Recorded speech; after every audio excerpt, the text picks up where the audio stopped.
Last Enemy by H. Beam Piper.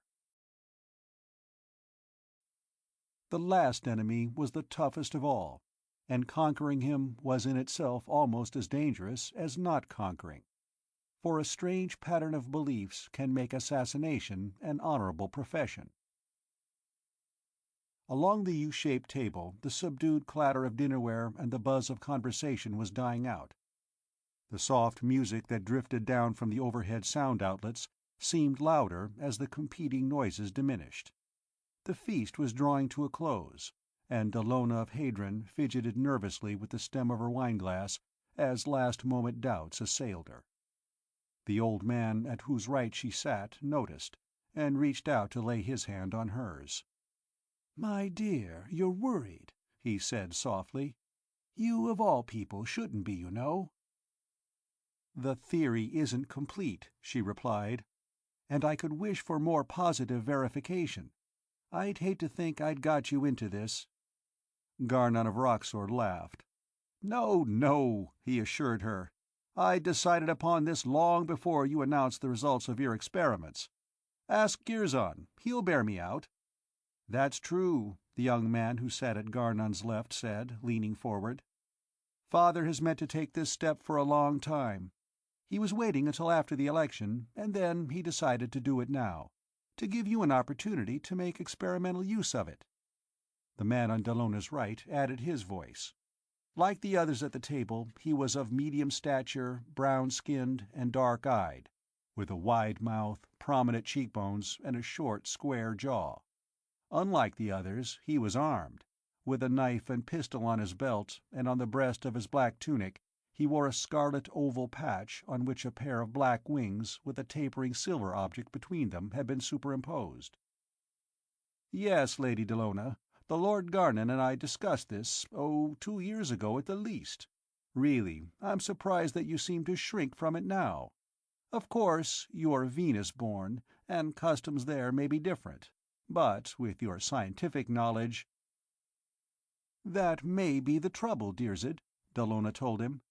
"A scientist gets in the way of doubting, and one doubts one's own theories most of all." "That's the scientific attitude, I'm told," Dirzed replied, smiling. "But somehow I cannot think of you as a scientist." His eyes traveled over her in a way that would have made most women, scientists or otherwise, blush. It gave Dallona of Hadron a feeling of pleasure. Men often looked at her that way, especially here at Darsh. Novelty had something to do with it. Her skin was considerably lighter than usual, and there was a pleasing oddness about the structure of her face. Her alleged Venusian origin was probably accepted as the explanation of that, as of so many other things. As she was about to reply, a man in dark gray, one of the upper servants who were accepted as social equals by the Akor-Neb nobles, approached the table.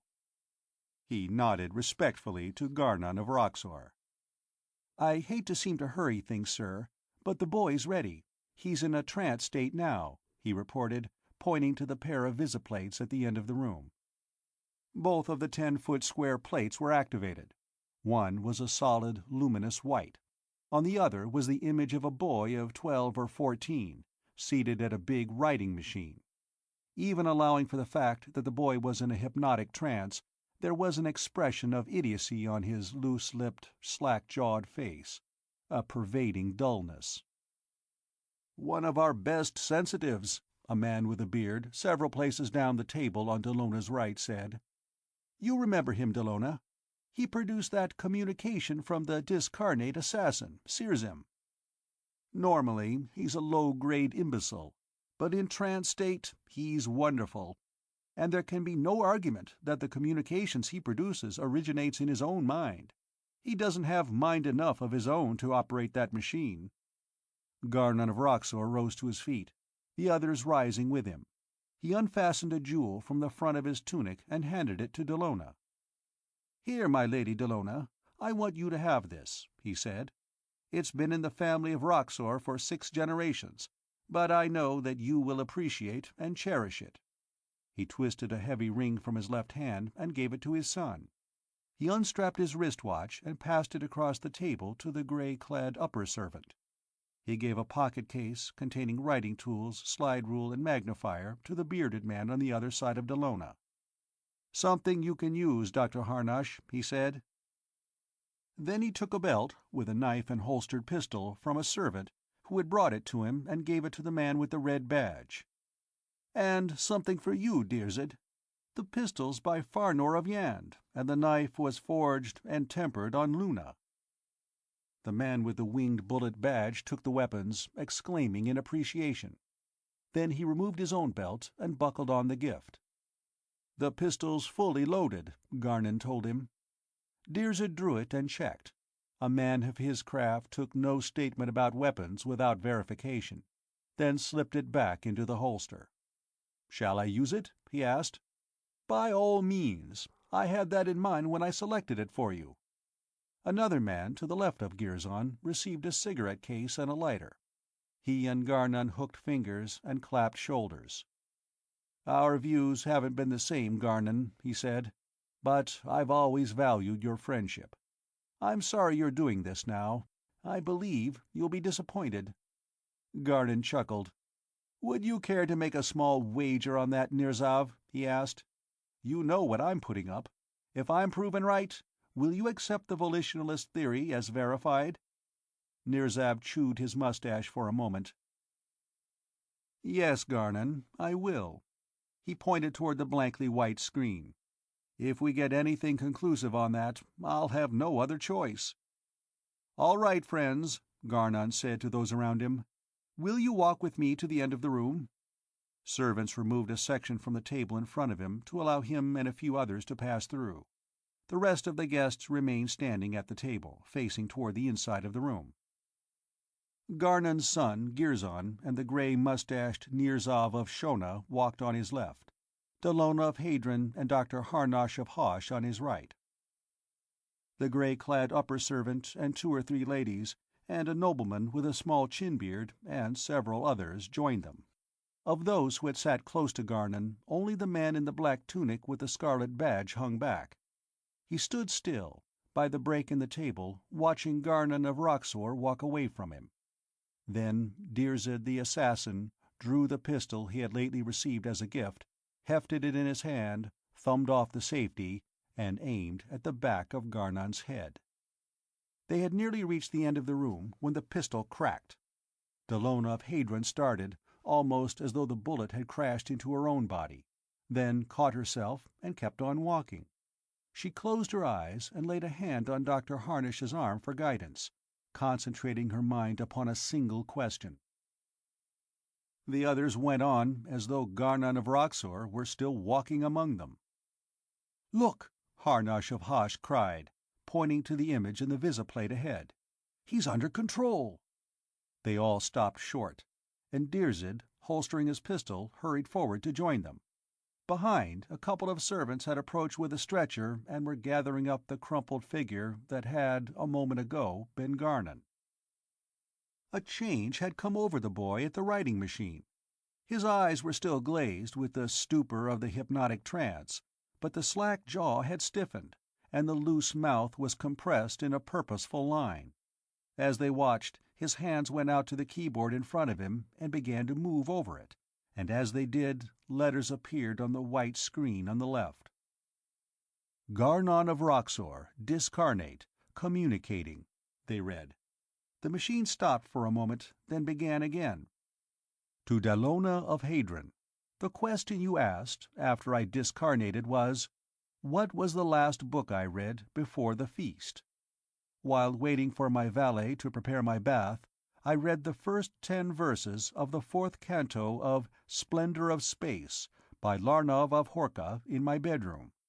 When the bath was ready, I marked the page with a strip of message tape, containing a message from the bailiff of my estate on the Sheva River, concerning a breakdown at the power plant, and laid the book on the ivory inlaid table beside the big red chair." Harnosh of Hosh looked at Dallona inquiringly. She nodded. "I rejected the question I had in my mind and substituted that one after the shot," she said. He turned quickly to the upper servant. "Check on that right away, Kirzon," he directed. As the upper servant hurried out, the writing machine started again. And to my son Girzon, I will not use your son Garnon as a reincarnation vehicle. I will remain discarnate until he is grown and has a son of his own. If he has no male child, I will reincarnate in the first available male child of the family of Roxor, or of some family allied to us by marriage. In any case, I will communicate before reincarnating. To Nirzav of Shona. 10 days ago, when I dined at your home, I took a small knife and cut 3 notches, 2 close together and 1 a little apart from the others, on the underside of the table. As I remember, I sat 2 places down on the left. If you find them, you will know that I have won that wager that I spoke of a few minutes ago. "I'll have my butler check on that right away," Nirzav said. His eyes were wide with amazement, and he had begun to sweat. A man does not casually watch the beliefs of a lifetime invalidated in a few moments. To Dirzed the assassin, the machine continued, you have served me faithfully in the last 10 years, never more so than with the last shot you fired in my service. After you fired, the thought was in your mind that you would like to take service with the Lady Dallona of Hadron, whom you believe will need the protection of a member of the Society of Assassins. I advise you to do so, and I advise her to accept your offer. Her work, since she has come to Darsh, has not made her popular in some quarters. No doubt Nirzav of Shona can bear me out on that. I won't betray things told me in confidence, or said at the councils of the statisticalists, but he's right, Nirzav said. You need a good assassin, and there are few better than Dirzed. I see that this sensitive is growing weary, the letters on the screen spelled out. His body is not strong enough for prolonged communication. I bid you all farewell, for the time. I will communicate again. Good evening, my friends, and I thank you for your presence at the feast. The boy on the other screen slumped back in his chair, his face relaxing into its customary expression of vacancy. "Will you accept my offer of service, Lady Dallona?" Dirzed asked. "It's as Garnon said, you've made enemies." Dallona smiled at him. "I've not been too deep in my work to know that. I'm glad to accept your offer, Dirzed." Nirzav of Shona had already turned away from the group and was hurrying from the room to call his home for confirmation on the notches made on the underside of his dining table. As he went out the door, he almost collided with the upper servant, who was rushing in with a book in his hand. "Here it is," the latter exclaimed, holding up the book. "Larnov's Splendor of Space, just where he said it would be. I had a couple of servants with me as witnesses. I can call them in now if you wish." He handed the book to Harnosh of Hosh. "See, a strip of message tape in it, at the 10th verse of the 4th canto." Nirzav of Shona re-entered the room. He was chewing his mustache and muttering to himself. As he rejoined the group in front of the now dark visiplates, he raised his voice, addressing them all generally. "My butler found the notches, just as the communication described," he said. "This settles it. Garnon, if you're where you can hear me, you've won. I can't believe in the statisticalist doctrines after this, or in the political program based upon them. I'll announce my change of attitude at the next meeting of the Executive Council and resign my seat. I was elected by statisticalist votes, and I cannot hold office as a volitionalist." "You'll need a couple of assassins, too," the nobleman with the chin-beard told him.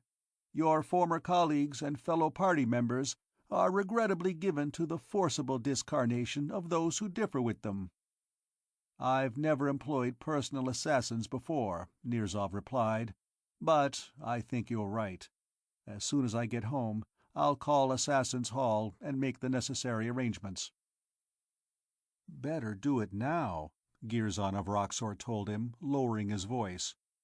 "There are over 100 guests here, and I can't vouch for all of them. The statisticalists would be sure to have a spy planted among them. My father was one of their most dangerous opponents when he was on the council. They've always been afraid he'd come out of retirement and stand for re-election. They'd want to make sure he was really discarnate. And if that's the case, you can be sure your change of attitude is known to old Mirzak of Barshad by this time. He won't dare allow you to make a public renunciation of statisticalism." He turned to the other nobleman. "Prince Jirzyn, why don't you call the Volitionalist headquarters and have a couple of our assassins sent over here to escort Lord Nirzov home?" "I'll do that immediately," Jirzyn of Starpha said. "It's as Lord Girzon says. We can be pretty sure there was a spy among the guests, and now that you've come over to our way of thinking, we're responsible for your safety." He left the room to make the necessary visiphone call. Dallona, accompanied by Dirzed, returned to her place at the table, where she was joined by Harnosh of Hosh and some of the others. "There's no question about the results," Harnosh was exulting. "I'll grant that the boy might have picked up some of that stuff telepathically from the carnate minds present here, even from the mind of Garnon before he was discarnated. But he could not have picked up enough data in that way to make a connected and coherent communication. It takes a sensitive with a powerful mind of his own to practice telesthesia, and that boy's almost an idiot." He turned to Dallona. "You asked a question, mentally, after Garnon was discarnate, and got an answer that could have been contained only in Garnon's mind. I think it's conclusive proof that the discarnate Garnon was fully conscious and communicating." "Dirzed also asked a question, mentally, after the discarnation, and got an answer. Dr. Harnosh, we can state positively that the surviving individuality is fully conscious in the discarnate state, is telepathically sensitive, and is capable of telepathic communication with other minds," Dallona agreed. "And in view of our earlier work with memory recalls, we're justified in stating positively that the individual is capable of exercising choice in reincarnation vehicles."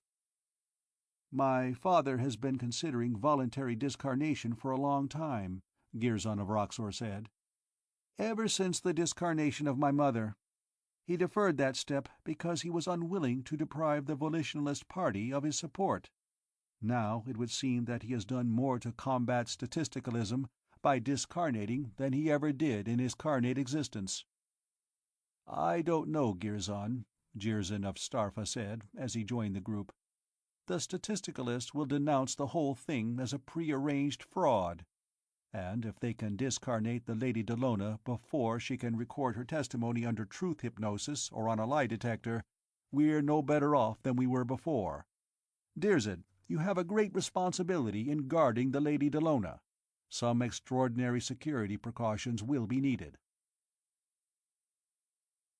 In his office in the first-level city of Jurgabar, Tortha Karf, chief of Paratime Police, leaned forward in his chair to hold his lighter for his special assistant, Verkan Vall, then lit his own cigarette. He was a man of middle age. His 300th birthday was only a decade or so off, and he had begun to acquire a double chin and a bulge at his waistline. His hair, once black, had turned a uniform iron gray, and was beginning to thin in front. "What do you know about the second-level Akor-Neb sector, Vall?" he inquired. "Ever work in that paratime area?"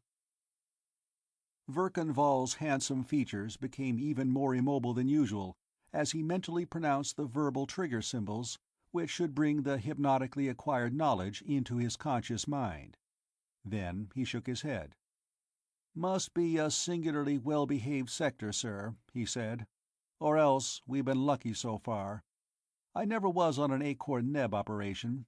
Don't even have a hypno-mech for that sector. All I know is from general reading. Like all on the second level, its timelines descend from the probability of one or more shiploads of colonists having come to Terra from Mars about 75 to 100,000 years ago, and then having been cut off from the home planet and forced to develop a civilization of their own here. The Akor-Neb civilization is of a fairly high culture order, even for second level. An atomic power, interplanetary culture, gravity counteraction, direct conversion of nuclear energy to electrical power, that sort of thing. We buy fine synthetic plastics and fabrics from them." He fingered the material of his smartly cut green police uniform. "I think this cloth is acorn neb. We sell a lot of Venusian zerfa leaf. They smoke it, straight and mixed with tobacco. They have a single system-wide government, a single race, and a universal language. They're a dark brown race, which evolved in its present form about 50,000 years ago. The present civilization is about 10,000 years old, developed out of the wreckage of several earlier civilizations, which decayed or fell through wars, exhaustion of resources, etc. They have legends, maybe historical records, of their extraterrestrial origin." Tortha Karf nodded. "Pretty good for consciously acquired knowledge," he commented. "Well, our luck's run out on that sector. We have troubles there now. I want you to go iron them out. I know, you've been going pretty hard lately. That Nighthound business, on the 4th level Europo-American sector, wasn't any picnic. But the fact is that a lot of my ordinary and deputy assistants have a little too much regard for the alleged sanctity of human life, and this is something that may need some pretty drastic action." "Some of our people getting out of line?" Virkenval asked. "Well, the data isn't too complete, but one of our people has run into trouble on that sector and needs rescuing. A psychic science researcher, a young lady named Hadron Dalla. I believe you know her, don't you?" Tortha Karf asked, innocently. "Slightly," Virkenval deadpanned. "I enjoyed a brief but rather hectic companionate marriage with her, about 20 years ago.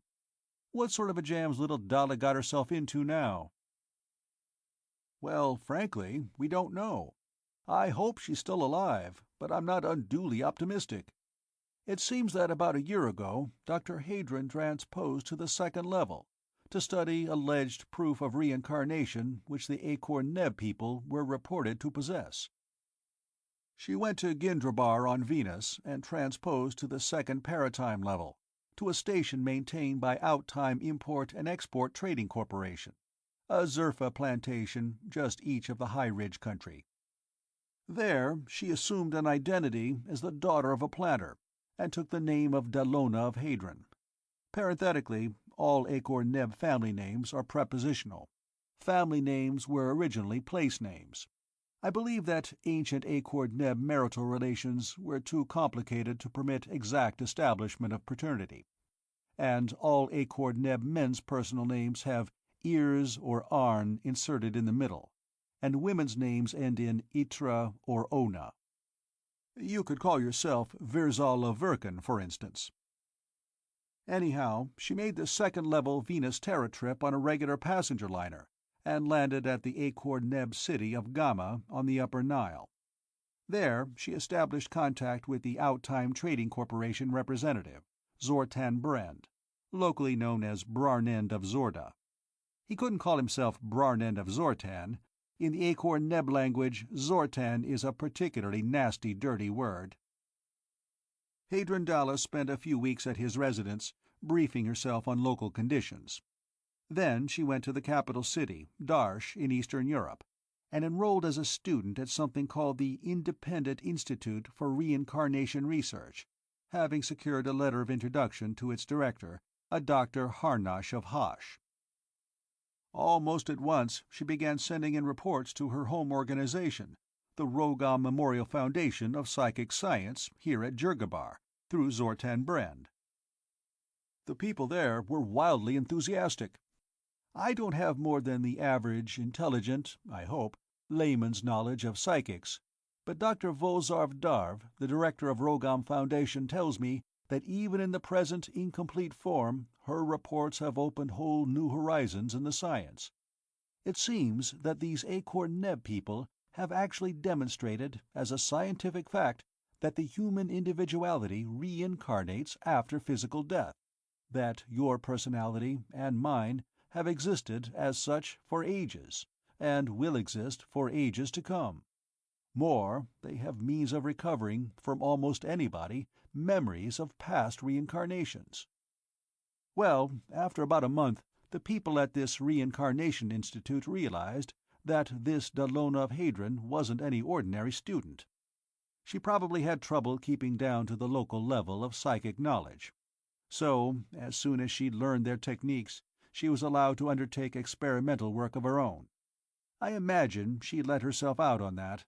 As soon as she'd mastered the standard Acor-Neb methods of recovering memories of past reincarnations, she began refining and developing them more than the local yokels had been able to do in the past 1,000 years. I can't tell you just what she did, because I don't know the subject, but she must have lit things up properly. She got quite a lot of local publicity, not only scientific journals, but general newscasts.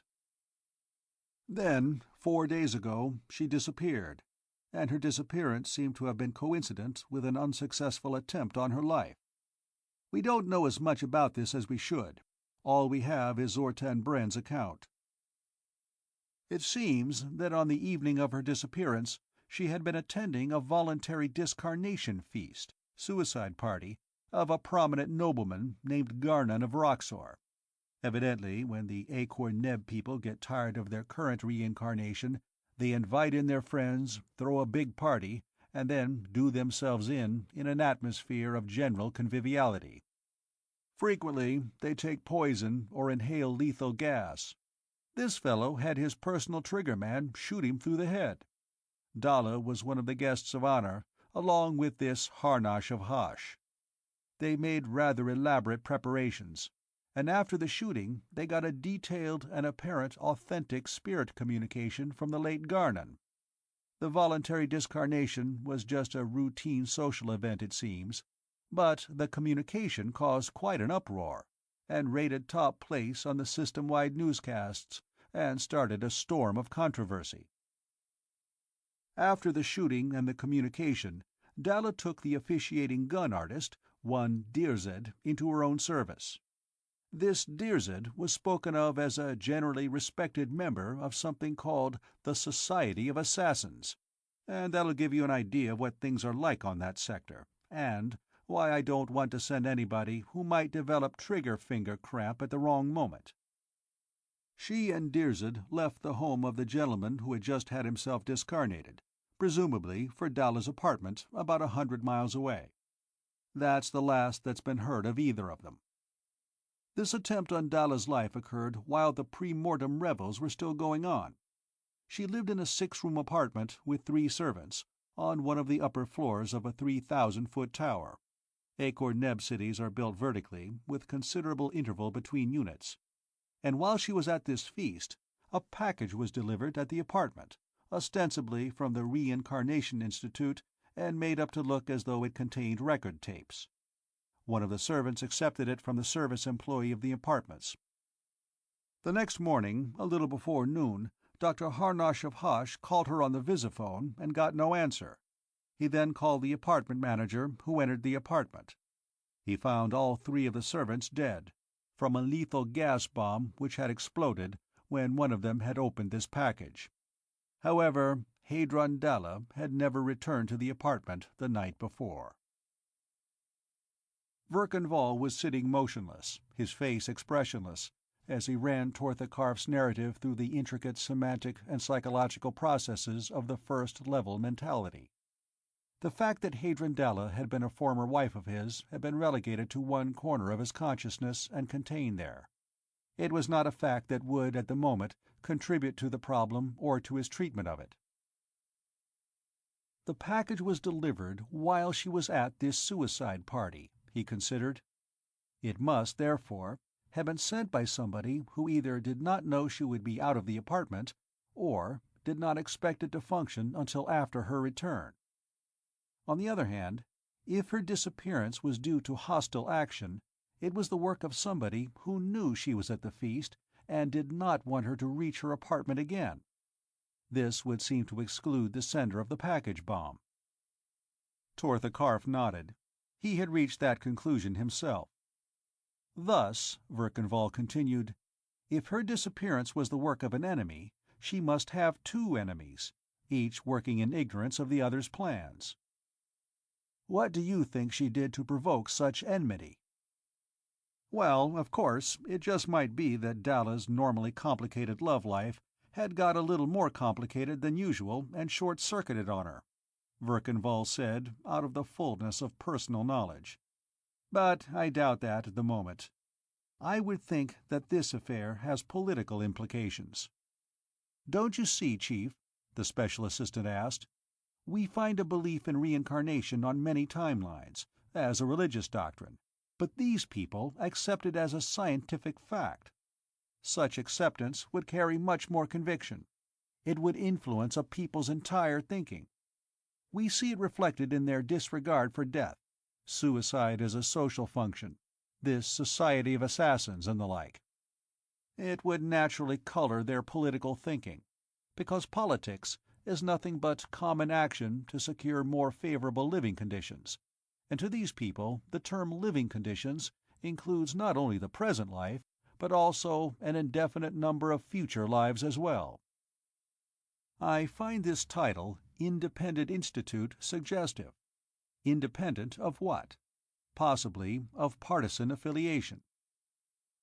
But wouldn't these people be grateful to her for her new discoveries, which would enable them to plan their future reincarnations more intelligently? Tortha Karf asked. "Oh, Chief," Verkenval reproached, "you know better than that. How many times have our people got in trouble on other timelines because they divulged some useful scientific fact that conflicted with the locally revered nonsense?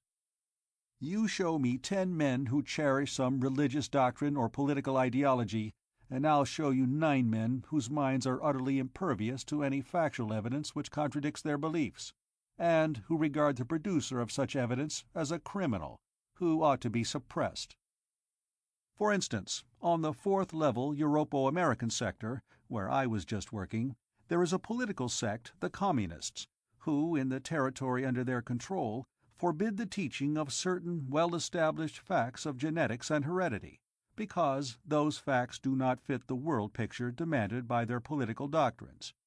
On the same sector, a religious sect recently tried, in some sections successfully, to outlaw the teaching of evolution by natural selection." Tortha Karf nodded.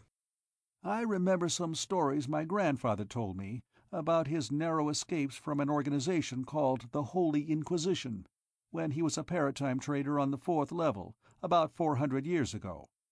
I believe that thing's still operating, on the Europo-American sector, under the name of NKVD. So you think Dalla may have proven something that conflicted with local reincarnation theories, and somebody who had a vested interest in maintaining those theories is trying to stop her?" "You spoke of a controversy over the communication alleged to have originated with this voluntarily discarnated nobleman. That would suggest a difference of opinion on the manner of nature of reincarnation or the discarnate state. This difference may mark the dividing line between the different political parties. Now, to get to this Darsh place, do I have to go to Venus as Dalla did?" "No. The Outtime Trading Corporation has transposition facilities at Ravanan on the Nile, which is spatially coexistent with the city of Gamma on the Akor-Neb sector, where Zortan Brend is. You transpose through there, and Zortan Brend will furnish you transportation to Darsh. It'll take you about 2 days here, getting your hypno-mech indoctrinations and having your skin pigmented and your hair turned black. I'll notify Zortan Brend at once that you're coming through. Is there anything special you want?" "Why, I'll want an abstract of the reports Dalla sent back to Rogam Foundation. It's likely that there is some clue among them as to whom her discoveries may have antagonized. I'm going to be a Venusian Zerfa planter, a friend of her father's. I'll want full hypno-mech indoctrination to enable me to play that part. And I'll want to familiarize myself with Akor-Neb weapons and combat techniques. I think that will be all, Chief." The last of the tall city units of Gamma were sliding out of sight as the ship passed over them, shaft-like buildings that rose 2,000 or 3,000 feet above the ground, in clumps of 3 or 4 or 6, one at each corner of the landing stages set in series between them. Each of these units stood in the middle of a wooded park some 5 miles square. No unit was much more or less than 20 miles from its nearest neighbor, and the land between was the uniform golden brown of ripening grain, criss-crossed with the threads of irrigation canals, and dotted here and there with sturdy farm village buildings and tall stack-like granaries. There were a few other ships in the air at the 50,000-foot level, and below, swarms of small airboats darted back and forth on different levels, depending on speed and direction. Far ahead to the northeast was the shimmer of the Red Sea and the hazy bulk of Asia Minor beyond. Verkan Vall, the Lord Virzal of Verkan temporarily, stood at the glass front of the observation deck looking down. He was a different Verkan Vall from the man who had talked with Tortha Karf in the latter's office 2 days before. The first-level cosmeticists had worked miracles upon him with their art. His skin was a soft chocolate brown now, his hair was jet black, and so were his eyes. And in his subconscious mind, instantly available to consciousness, was a vast body of knowledge about conditions on the Akor-Neb sector, as well as a complete command of the local language, all hypnotically acquired. He knew that he was looking down upon one of the minor provincial cities of a very respectably advanced civilization, a civilization which built its cities vertically, since it had learned to counteract gravitation, a civilization which still depended upon natural cereals for food, but one which had learned to make the most efficient use of its soil. The network of dams and irrigation canals which he saw were as good as anything on his own paratime level. The wide dispersal of buildings, he knew, was a heritage of a series of disastrous atomic wars of several thousand years before. The Akor-Neb people had come to love the wide intervistas of open country and forest, and had continued to scatter their buildings even after the necessity had passed. But the slim, towering buildings could only have been reared by a people who had banished nationalism, and with it the threat of total war. He contrasted them with the ground-hugging dome cities of the Kiftian civilization, only a few thousand para-years distant. 3 men came out of the lounge behind him and joined him. One was, like himself, a disguised paratimer from the first level, the out-time export and import man Zortan Brend, here known as Brarnend of Zorda. The other 2 were Akor-Neb people, and both wore the black tunics and the winged bullet badges of the Society of Assassins. Unlike Verkan Vall and Zortan Brend, who wore shoulder holsters under their short tunics, the assassins openly displayed pistols and knives on their belts. "We heard that you were coming 2 days ago, Lord Virzal," Zortan Brend said. "We delayed the takeoff of this ship so that you could travel to Darsh as inconspicuously as possible. I also booked a suite for you at the Solar Hotel at Darsh. And these are your assassins, Olerzan and Marnik." Verkan Vall hooked fingers and clapped shoulders with them. "Virzan of Verkan," he identified himself. "I am satisfied to entrust myself to you." "We'll do our best for you, Lord Virzal," the older of the pair, Olerzan, said. He hesitated for a moment, then continued. "Understand, Lord Virzal, I only ask for information useful in serving and protecting you. But is this of the Lady Dallona a political matter?" "Not from our side," Verkan Vall told him. "The Lady Dallona is a scientist, entirely non-political. The Honorable Brarnend is a businessman. He doesn't meddle with politics, as long as the politicians leave him alone. And I'm a planter on Venus. I have enough troubles with the natives and the weather and blue rot in the Zerfa plants and poison roaches and javelin bugs, without getting into politics. But psychic science is inextricably mixed with politics, and the Lady Dallona's work had evidently tended to discredit the theory of statistical reincarnation." "Do you often make understatements like that, Lord Virzal?" Olerzan grinned. "In the last 6 months she's knocked statistical reincarnation to splinters." "Well, I'm not a psychic scientist, and as I said, I don't know much about Terran politics," Verkan Vall replied. "I know that the statisticalists favor complete socialization and political control of the whole economy, because they want everybody to have the same opportunities in every reincarnation. And the volitionalists believe that everybody reincarnates as he pleases, and so they favor continuance of the present system of private ownership of wealth and private profit under a system of free competition. And that's about all I do know. Naturally, as a landowner and the holder of a title of nobility, I'm a volitionalist in politics, but the socialization issue isn't important on Venus. There is still too much unceded land there, and too many personal opportunities to make socialism attractive to anybody. "Well, that's about it," Zortan Bren told him. "I'm not enough of a psychicist to know what the Lady Dellona's been doing, but she's knocked the theoretical basis from under statistical reincarnation, and that's the basis, in turn, of statistical socialism. I think we'll find that the Statisticalist Party is responsible for whatever happened to her." Marnik, the younger of the two assassins, hesitated for a moment, then addressed Verkan Vall. "Lord Virzal, I know none of the personalities involved in this matter, and I speak without wishing to give offense. But is it not possible that the Lady Dellona and the assassin Dirzed may have gone somewhere together voluntarily?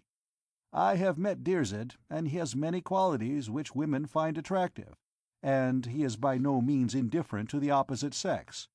You understand, Lord Virzal?" "I understand all too perfectly, Marnik," Verkan Vall replied, out of the fullness of experience. "The Lady Dellona has had affairs with a number of men, myself among them. But under the circumstances, I find that explanation unthinkable." Marnik looked at him in open skepticism. Evidently, in his book, where an attractive man and a beautiful woman were concerned, that explanation was never unthinkable. "The Lady Dellona is a scientist," Verkan Vall elaborated. "She is not above diverting herself with love affairs, but that's all they are, a not too important form of diversion. And, if you recall, she had just participated in a most significant experiment. You can be sure that she had other things on her mind at the time than pleasure jaunts with good-looking assassins." The ship was passing around the Caucasus Mountains, with the Caspian Sea in sight ahead, when several of the crew appeared on the observation deck and began preparing the shielding to protect the deck from gunfire. Zortan Brend inquired of the petty officer in charge of the work as to the necessity. "We've been getting reports of trouble at Darsh, sir," the man said. "Newscast bulletins every couple of minutes, rioting in different parts of the city. Started yesterday afternoon, when a couple of statisticalist members of the Executive Council resigned and went over to the volitionalists. Lord Nirzav of Shona, the only nobleman of any importance in the Statisticalist Party, was one of them. He was shot immediately afterward while leaving the council chambers, along with a couple of assassins who were with him. Some people in an airboat sprayed them with a machine rifle as they came out onto the landing stage." The two assassins exclaimed in horrified anger over this. "That wasn't the work of members of the Society of Assassins," Olirzon declared. "Even after he'd resigned, the Lord Nirzav was still immune till he left the government building. There's too blasted much illegal assassination going on." "What happened next?" Verkan Vall wanted to know. "About what you'd expect, sir. The volitionalists weren't going to take that quietly. In the past 18 hours, 4 prominent statisticalists were forcibly discarnated, and there was even a fight in Mirzak of Bashad's house, when volitionalist assassins broke in. 3 of them and 4 of Mirzak's assassins were discarnated." "You know, something is going to have to be done about that, too," Olirzon said to Marnik. "It's getting to a point where these political faction fights are being carried on entirely between members of the Society. In Gamma alone last year, 30 or 40 of our members were discarnated that way." "Plug in a newscast visiplate, Carnil," Zortan Brend told the petty officer. "Let's see what's going on in Darsh now." In Darsh, it seemed, an uneasy peace was being established. Verkan Vall watched heavily armed airboats and light combat ships patrolling among the high towers of the city. He saw a couple of minor riots being broken up by the blue-uniformed constabulary, with considerable shooting and a ruthless disregard for who might get shot. It wasn't exactly the sort of policing that would have been tolerated in the first-level civil order section, but it seemed to suit Akor-Neb conditions. And he listened to a series of angry recriminations and contradictory statements by different politicians, all of whom blamed the disorders on their opponents. The volitionalists spoke of the statisticalists as insane criminals and underminers of social stability, and the statisticalists called the volitionalists reactionary criminals and enemies of social progress. Politicians, he had observed, differed little in their vocabularies from one timeline to another. This kept up all the while the ship was passing over the Caspian Sea. As they were turning up the Volga Valley, one of the ship's officers came down from the control deck above.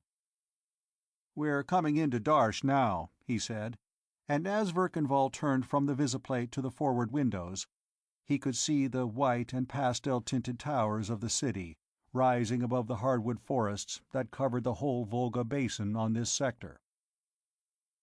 "Your luggage has been put into the airboat, Lord Virzal and honorable assassins, and it's ready for launching whenever you are." The officer glanced at his watch. "We dock at Commercial Center in 20 minutes. We'll be passing the Solar Hotel in 10. They all rose, and Verkanvall hooked fingers and clapped shoulders with Zortan Brend. "Good luck, Lady Virzal," the latter said. "I hope you find the Lady Dallona safe and carnate. If you need help, I'll be at the Mercantile House for the next day or so. If you get back to Gamma before I do, you know who to ask for there." A number of assassins loitered in the hallways and offices of the Independent Institute of Reincarnation Research when Verkanvall, accompanied by Marnik, called there that afternoon. Some of them carried submachine guns or sleep gas projectors, and they were stopping people and questioning them. Marnik needed only to give them a quick gesture and the words, "Assassin's Truce," and he and his client were allowed to pass.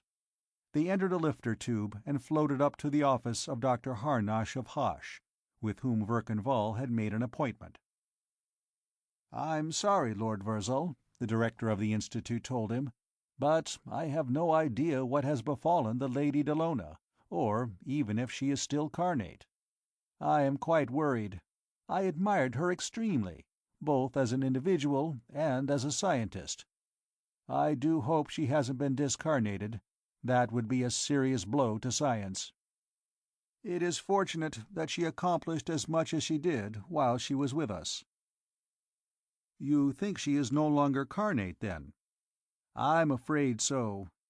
The political effects of her discoveries—" Harnosh of Hosh shrugged sadly. "She was devoted to a rare degree to her work.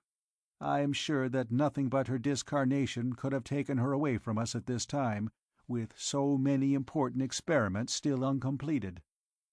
Marnik nodded to Verkanvall, as much as to say, "You were right." "Well, I intend acting upon the assumption that she is still carnate and in need of help, until I am positive to the contrary," Verkanvall said. "And in the latter case, I intend finding out who discarnated her and send him to apologize for it in person. People don't forcibly discarnate my friends with impunity." "Sound attitude," Dr. Harnosh commented. "There's certainly no positive evidence that she isn't still carnate. I'll gladly give you all the assistance I can, if you'll only tell me what you want." "Well, in the first place," Verkanvall began, "just what sort of work was she doing?" He already knew the answer to that from the report she had sent back to the First Level, but he wanted to hear Dr. Harnosh's version. "And what exactly are the political effects you mentioned? Understand, Dr. Harnosh, I am really quite ignorant of any scientific subject unrelated to Zerfa culture, and equally so of Terran politics. Politics on Venus is mainly a question of who gets how much graft out of what." Dr. Harnosh smiled. Evidently he had heard about Venusian politics. "Ah, yes, of course. But you are familiar with the main differences between statistical and volitional reincarnation theories?" "In a general way. The volitionalists hold that the discarnate individuality is fully conscious, and is capable of something analogous to sense perception. and is also capable of exercising choice in the matter of reincarnation vehicles, and can reincarnate or remain in the discarnate state as it chooses. They also believe that discarnate individualities can communicate with one another, and with at least some carnate individualities by telepathy, he said. The statisticalists deny all this. Their opinion is that the discarnate individuality is in a more or less somnambulistic state, that it is drawn by a process akin to tropism to the nearest available reincarnation vehicle, and that it must reincarnate in and only in that vehicle. They are labeled statisticalists because they believe that the process of reincarnation is purely at random, or governed by unknown and uncontrollable causes, and is unpredictable except as to aggregates. "That's a fairly good generalized summary," Dr. Harnosh of Hosh grudged, unwilling to give a mere layman too much credit. He dipped a spoon into a tobacco humidor, dusted the tobacco lightly with dried zerfa, and rammed it into his pipe. "You must understand that our modern statisticalists are the intellectual heirs of those ancient materialistic thinkers who denied the possibility of any discarnate existence, or of any extra-physical mind, or even of extrasensory perception. Since all these things have been demonstrated to be facts, the materialist dogma has been broadened to include them, but always strictly within the frame of materialism. We have proven, for instance, that the human individuality can exist in a discarnate state, and that it reincarnates into the body of an infant shortly after birth. But the statisticalists cannot accept the idea of discarnate consciousness, since they conceive of consciousness purely as a function of the physical brain. So they postulate an unconscious discarnate personality, or, as you put it, one in a somnambulistic state. They have to concede memory to this discarnate personality, since it was by recovery of memories of previous reincarnations that discarnate existence and reincarnation were proven to be facts. So they picture the discarnate individuality as a material object, or physical event of negligible but actual mass, in which an indefinite number of memories can be stored as electronic charges. And they picture it as being drawn irresistibly to the body of the nearest non-incarnated infant. Curiously enough, the reincarnation vehicle chosen is almost always of the same sex as the vehicle of the previous reincarnation, the exceptions being cases of persons who had a previous history of psychological sex inversion. Dr. Harnosh remembered the unlighted pipe in his hand, thrust it into his mouth, and lit it. For a moment he sat with it jutting out of his black beard, until it was drawing to his satisfaction. This belief in immediate reincarnation leads the statisticalists, when they fight duels or perform voluntary discarnation, to do so in the neighborhood of maternity hospitals, he added. I know personally of one reincarnation memory recall in which the subject, a statisticalist, voluntarily discarnated by lethal gas inhaler in a private room at one of our local maternity hospitals, and reincarnated 20 years later in the city of Jeddel, 3,000 miles away. The square black beard jiggled as the scientist laughed. Now, as to the political implications of these contradictory theories. Since the statisticalists believe that they will reincarnate entirely at random, their aim is to create an utterly classless social and economic order, in which, theoretically, each individuality will reincarnate into a condition of equality with everybody else. Their political program, therefore, is one of complete socialization of all means of production and distribution, abolition of hereditary titles and inherited wealth, eventually all private wealth, and total government control of all economic, social, and cultural activities. Of course, Dr. Harnosh apologized, politics isn't my subject. I wouldn't presume to judge how that would function in practice. I would, Verkanvall said shortly, thinking of all the different timelines on which he had seen systems like that in operation. You wouldn't like it, Doctor. And the volitionalists? Well, since they believe that they are able to choose the circumstances of their next reincarnation for themselves, They are the party of the status quo. Naturally, almost all the nobles, almost all the wealthy trading and manufacturing families, and almost all the professional people are volitionalists. Most of the workers and peasants are statisticalists. Or at least they were, for the most part, before we began announcing the results of the Lady Dellona's experimental work. "Ah, now we come to it," Verkanvall said as the story clarified. "Yes, in somewhat oversimplified form, the situation is rather like this," Dr. Harnosh of Hosh said. "The Lady Dellona introduced a number of refinements and some outright innovations into our technique of recovering memories of past reincarnations.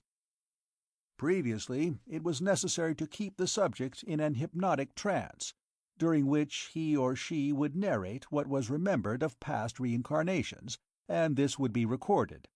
On emerging from the trance, the subject would remember nothing. The tape recording would be all that would be left. But the Lady Dellona devised a technique by which these memories would remain in what might be called the fore part of the subject's subconscious mind, so that they would be brought to the level of consciousness at will. More, she was able to recover memories of past discarnate existences, something we had never been able to do heretofore." Dr. Harnosh shook his head.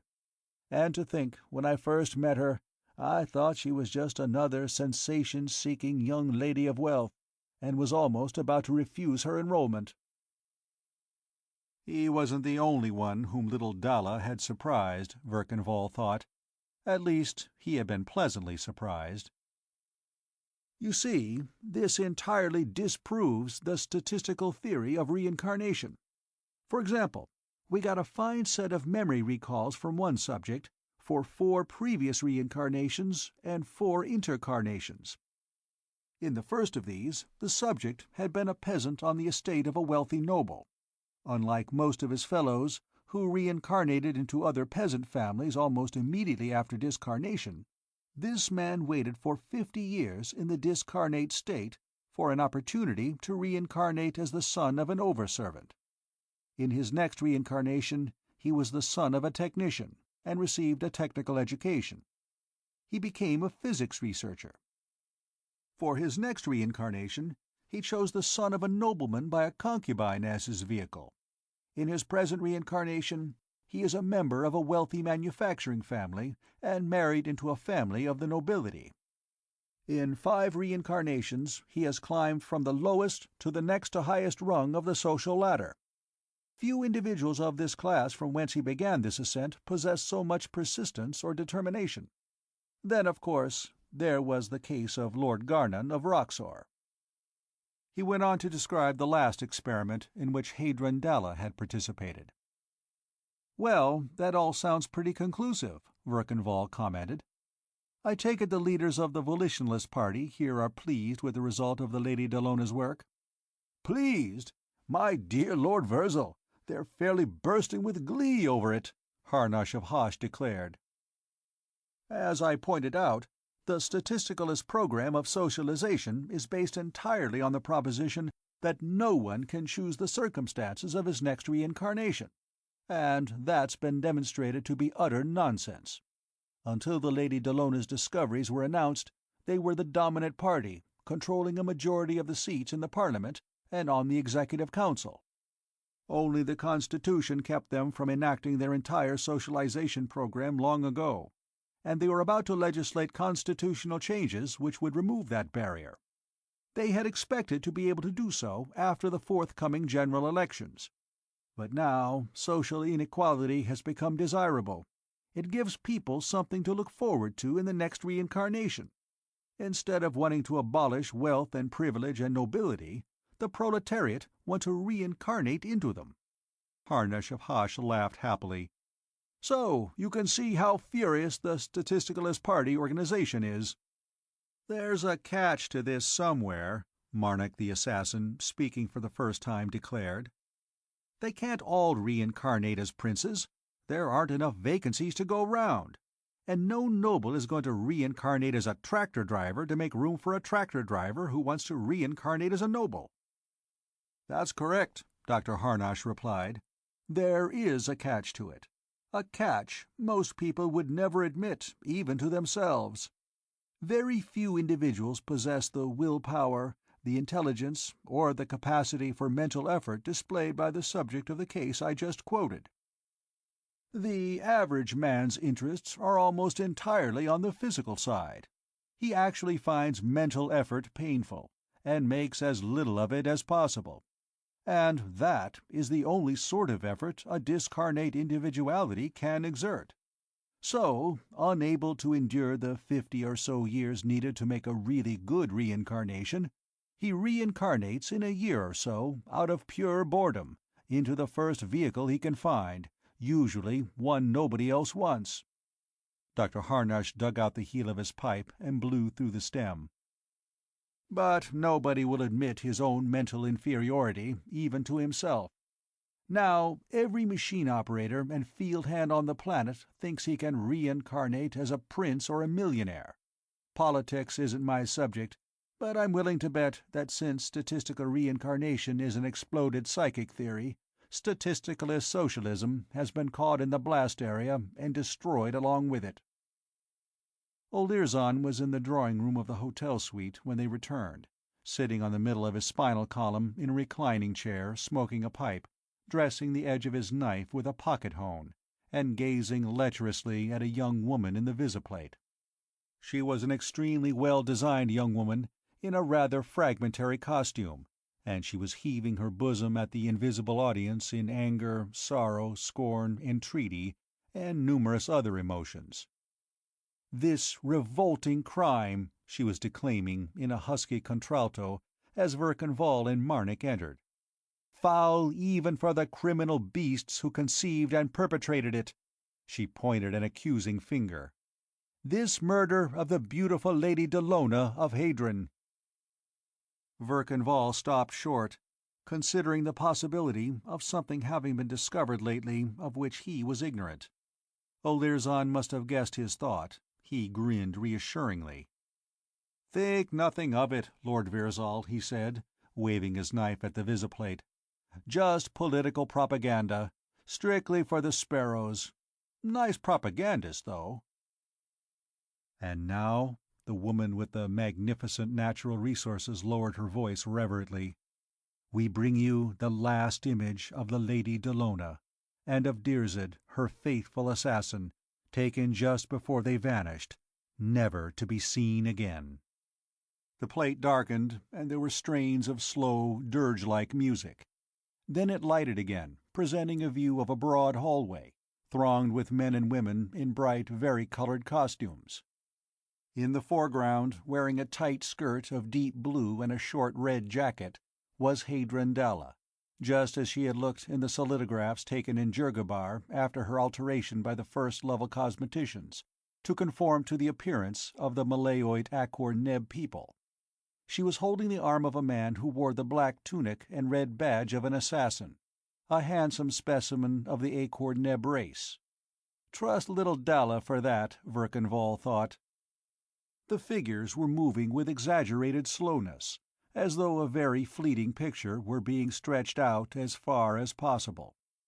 Having already memorized his former wife's changed appearance, Verkan Vall concentrated on the man beside her until the picture faded. "All right, Olirzon, what did you get?" he asked. "Well, first of all, at Assassin's Hall," Olirzon said, rolling up his left sleeve, holding his bare forearm to the light, and shaving a few fine hairs from it to test the edge of his knife. "Of course, they never tell one assassin anything about the client of another assassin. That's standard practice. But I was in the lodge secretary's office, where nobody but assassins are ever admitted. They have a big panel in there, with the names of all the lodge members on it in light letters. That's standard in all lodges. If an assassin is unattached and free to accept a client, his name's in white light. If he has a client, the lights change to blue, and the name of the client goes up under his. If his whereabouts are unknown, the lights change to amber. If he's discarnated, his name's removed entirely, unless the circumstances of his discarnation are such as to constitute an injury to the society. In that case, the name's in red light, until he's been properly avenged, or, as we say, till his blood's been mopped up.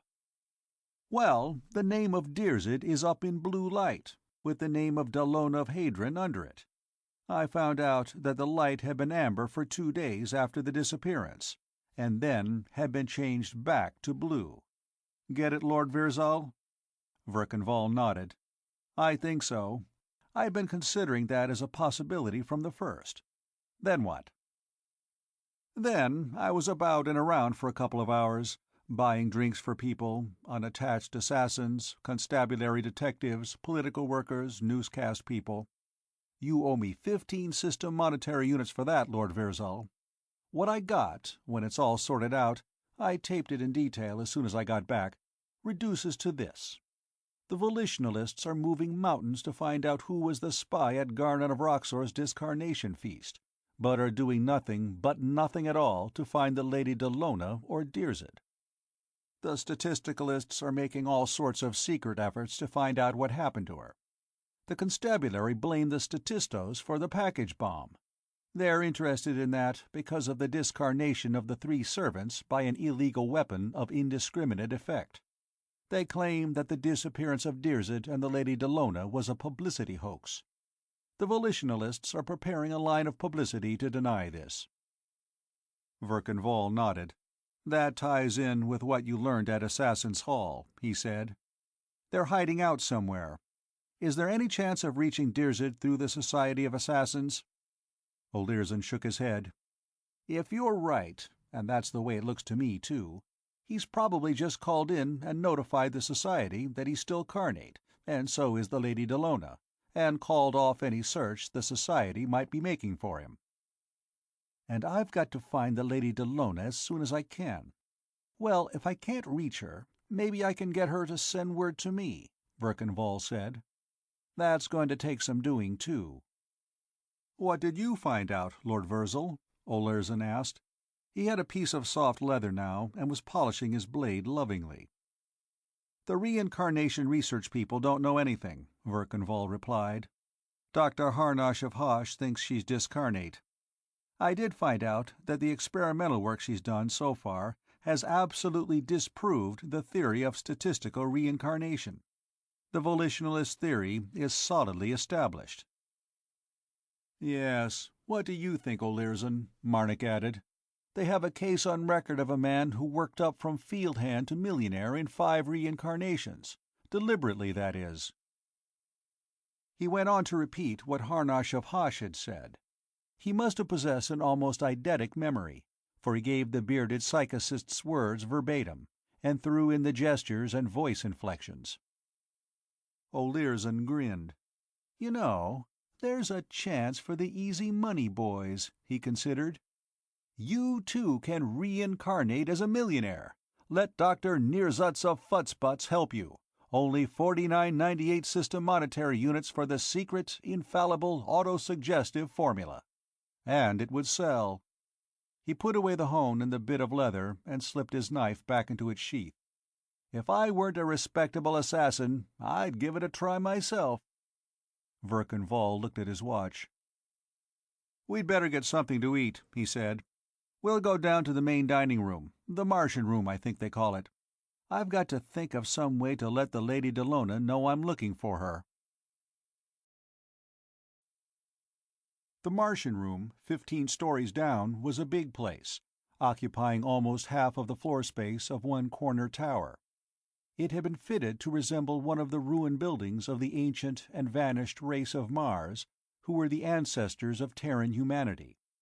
One whole side of the room was a gigantic cinesolidograph screen, on which the gully desolation of Martian landscape was projected.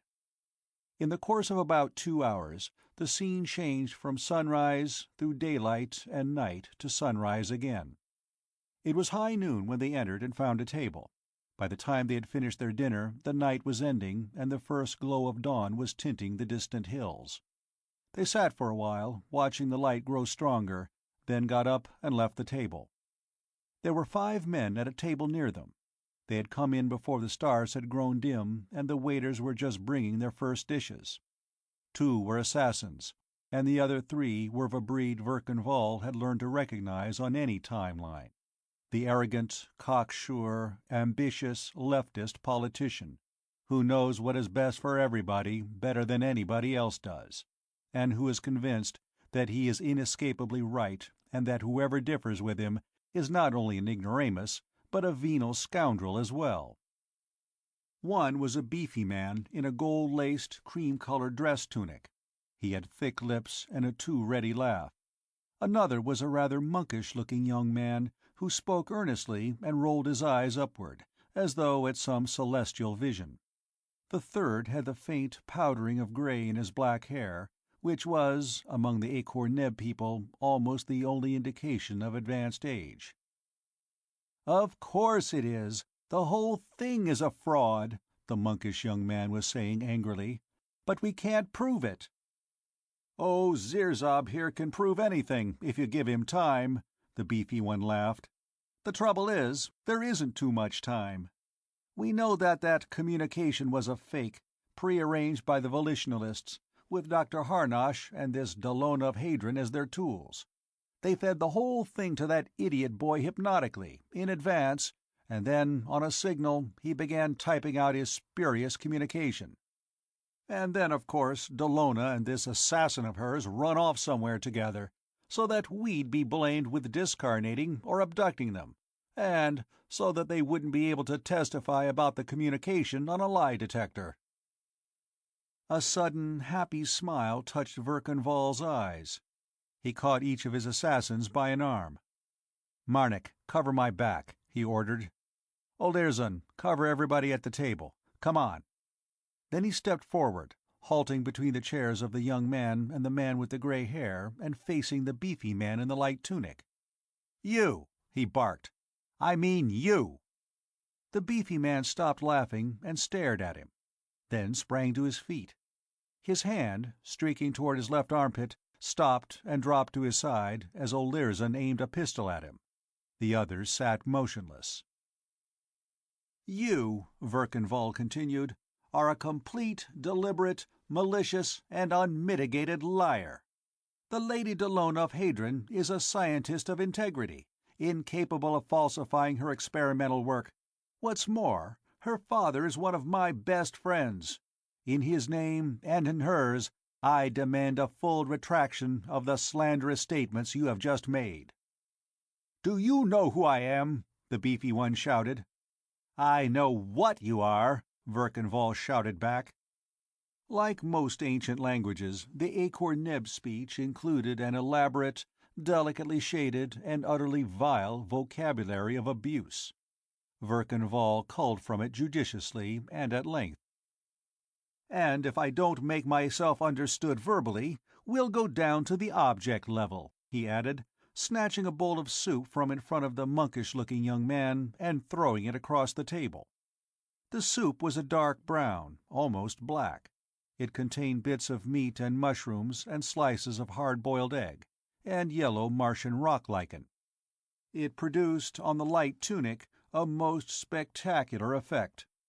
For a moment Verkan Vall was afraid the fellow would have an apoplectic stroke, or an epileptic fit. Mastering himself, however, he bowed jerkily. "Marnark of Bashad," he identified himself. "When and where can my friends consult yours?" "Lord Virzal of Verkan," the paratimer bowed back. "Your friends can negotiate with mine here and now. I am represented by these gentlemen assassins." "I won't submit my friends to the indignity of negotiating with them," Marnark retorted. "I insist that you be represented by persons of your own quality and mine." "Oh, you do?" Olirzon broke in. "Well, is your objection personal to me, or to assassins as a class? In the first case, I'll remember to make a private project of you, as soon as I'm through with my present employment. If it's the latter, I'll report your attitude to the Society. I'll see what Klarnood, our President-General, thinks of your views." A crowd had begun to accumulate around the table. Some of them were persons in evening dress, some were assassins on the hotel payroll, and some were unattached assassins. "Well, you won't have far to look for him," one of the latter said, pushing through the crowd to the table. He was a man of middle age, inclined to stoutness. He made Verkanval think of a chocolate figure of Tortha Karf. The red badge on his breast was surrounded with gold lace, and instead of black wings and a silver bullet, it bore silver wings and a golden dagger. He bowed contemptuously at Marnark of Bashad. "Klarnud, President General of the Society of Assassins," he announced.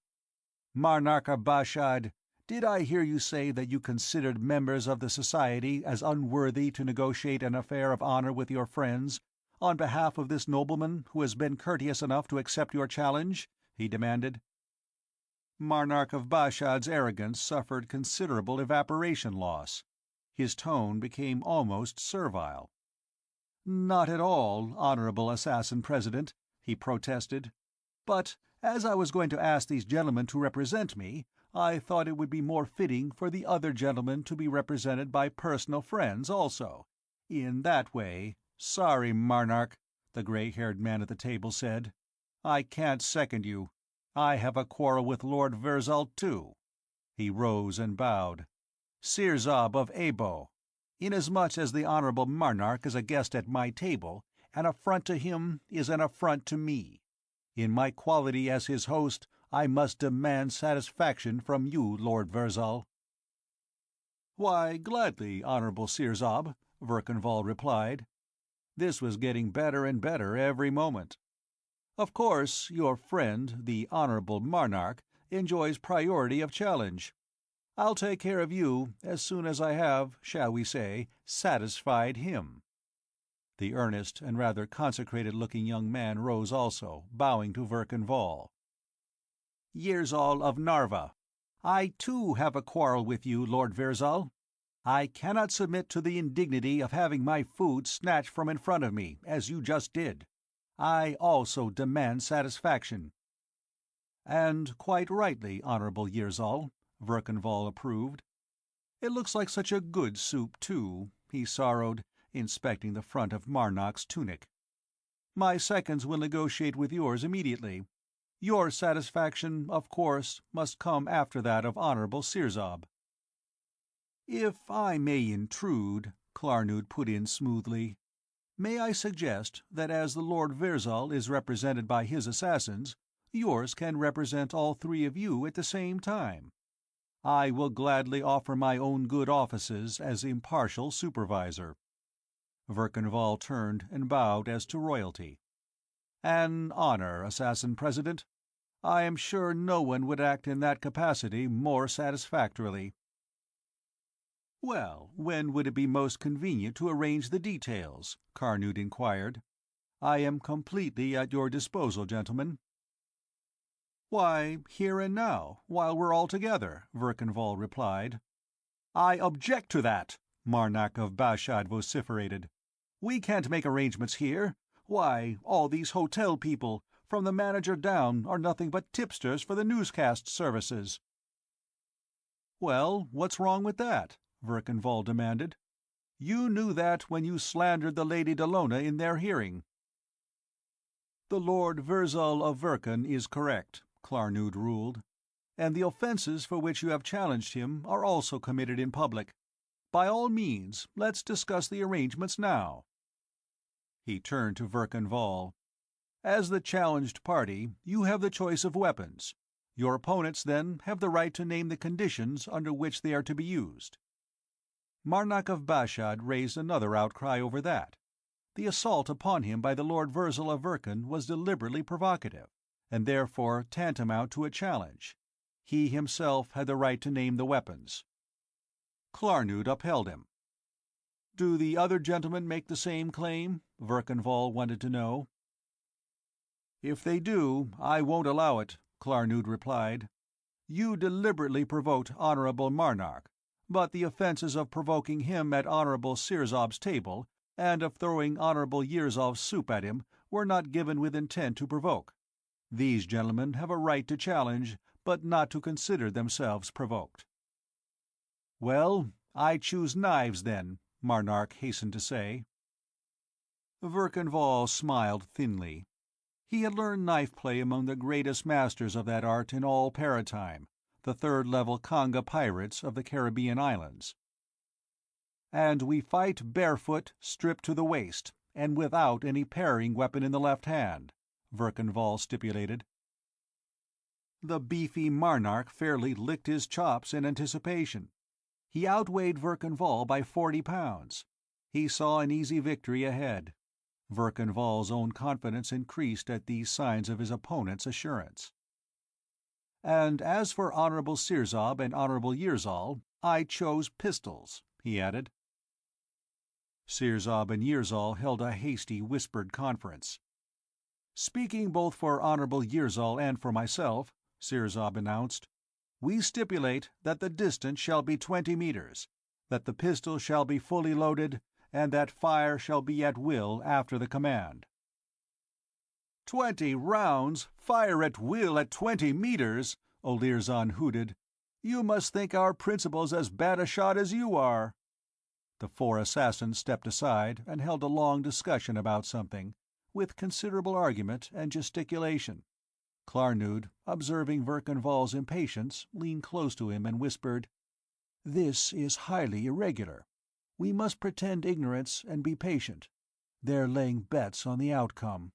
You must do your best, Lord Virzal. You don't want your supporters to lose money." He said it quite seriously, as though the outcome were otherwise a matter of indifference to Verkan Vall. Marnark wanted to discuss time and place, and proposed that all 3 duels be fought at dawn, on the 4th landing stage of Darsh Central Hospital. That was closest to the maternity wards, and statistics showed that most births occurred just before that hour. "Certainly not," Verkan vetoed. "We'll fight here and now. I don't propose going a couple of 100 miles to meet you at any such unholy hour. We'll fight in the nearest hallway that provides 20-meter shooting distance." Marnark, Sirzob, and Yirzal all clamored in protest. Verkan shouted them down, drawing on his hypnotically acquired knowledge of Akor-Neb dueling customs. "The code explicitly states that satisfaction shall be rendered as promptly as possible, and I insist on a literal interpretation. I'm not going to inconvenience myself and Assassin President Klarnood and these 4 gentlemen assassins just to humor statisticalist superstitions." The manager of the hotel, drawn to the Martian room by the uproar, offered a hallway connecting the kitchens with the refrigerator rooms. It was 50 meters long by 5 in width, was well lighted and soundproof, and had a bay in which the seconds and others could stand during the firing. They repaired thither in a body, Klarnood gathering up several hotel servants on the way through the kitchen. Verkan stripped to the waist, pulled off his ankle boots, and examined Olirzon's knife. Its tapering 8-inch blade was double-edged at the point, and its handle was covered with black velvet to afford a good grip, and wound with gold wire.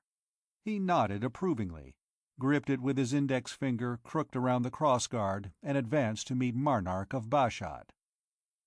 As he had expected, the burly politician was depending upon his greater brawn to overpower his antagonist. He advanced with a sidling, spread-legged gait, his knife hand against his right hip, and his left hand extended in front. Verkan nodded with pleased satisfaction. A wrist-grabber. Then he blinked. Why, the fellow was actually holding his knife reversed, his little finger to the guard and his thumb on the pommel. Verkan went briskly to meet him, made a feint at his knife hand with his own left, and then sidestepped quickly to the right. As Marnark's left hand grabbed at his right wrist, his left hand brushed against it and closed into a fist, with Marnark's left thumb inside of it. He gave a quick downward twist with his wrist, pulling Marnark off balance. Caught by surprise, Marnark stumbled, his knife flailing wildly away from Verkan. As he stumbled forward, Verkan pivoted on his left heel and drove the point of his knife into the back of Marnark's neck, twisting it as he jerked it free. At the same time, he released Marnark's thumb. The politician continued his stumble and fell forward on his face, blood spurting from his neck. He gave a twitch or so and was still. Verkanval stooped and wiped the blood on the dead man's clothes, another Kanga pirate gesture, and then returned it to Olirzon. "Nice weapon, Olirzon," he said. "It fitted my hand as though I had been born holding it." "You used it as though you had, Lord Virzal," the assassin replied. "Only 8 seconds from the time you closed with him." The function of the hotel servants whom Klarnood had gathered up now became apparent. They advanced, took the body of Marnark by the heels, and dragged it out of the way. The others watched this removal with mixed emotions. The 2 remaining principals were impassive and frozen-faced. Their 2 assassins, who had probably bet heavily on Marnark, were chagrined. And Klarnood was looking at Verkanval with a considerable accretion of respect. Verkanval pulled on his boots and resumed his clothing. There followed some argument about the pistols.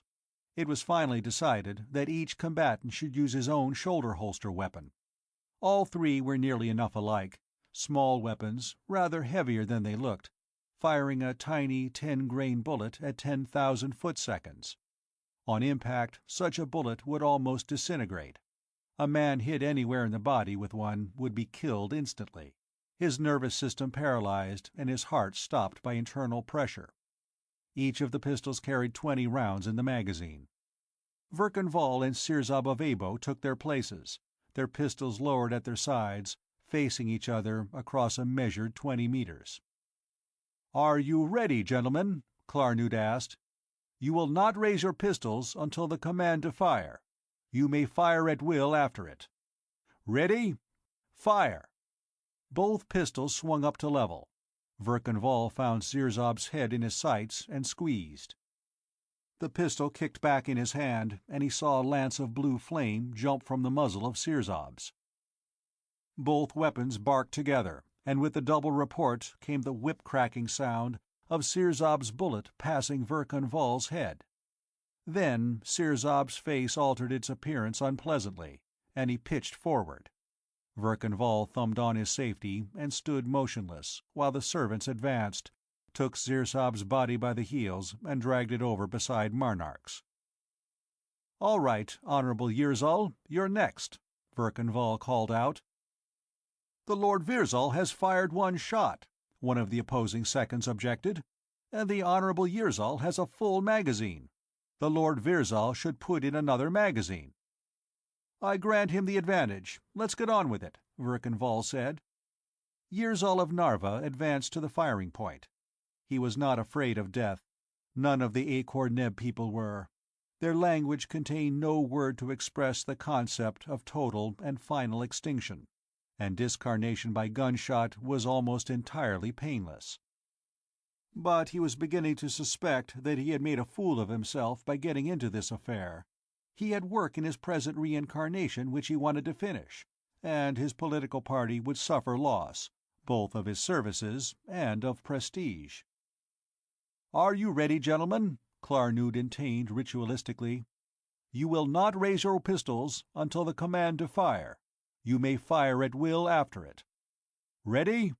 Fire!" Verkanval shot Yirzal of Narva through the head before the latter had his pistol half raised. Yirzal fell forward on the splash of blood Sirzab had made, and the servants came forward and dragged his body over with the others. It reminded Verkanval of some sort of industrial assembly line operation. He replaced the 2 expended rounds in his magazine with fresh ones and slid the pistol back into its holster. The 2 assassins whose principals had been so expeditiously massacred were beginning to count up their losses and pay off the winners. Klarnood, the President-General of the Society of Assassins, came over, hooking fingers and clapping shoulders with Verkanval. "Lord Virzal, I've seen quite a few duels, but nothing quite like that," he said. "You should have been an assassin." That was a considerable compliment. Verkanval thanked him modestly. "I'd like to talk to you privately," the assassin president continued. "I think it'll be worth your while if we have a few words together." Verkanval nodded. "My suite is on the 15th floor above. Will that be all right?" He waited until the losers had finished settling their bets, then motioned to his own pair of assassins.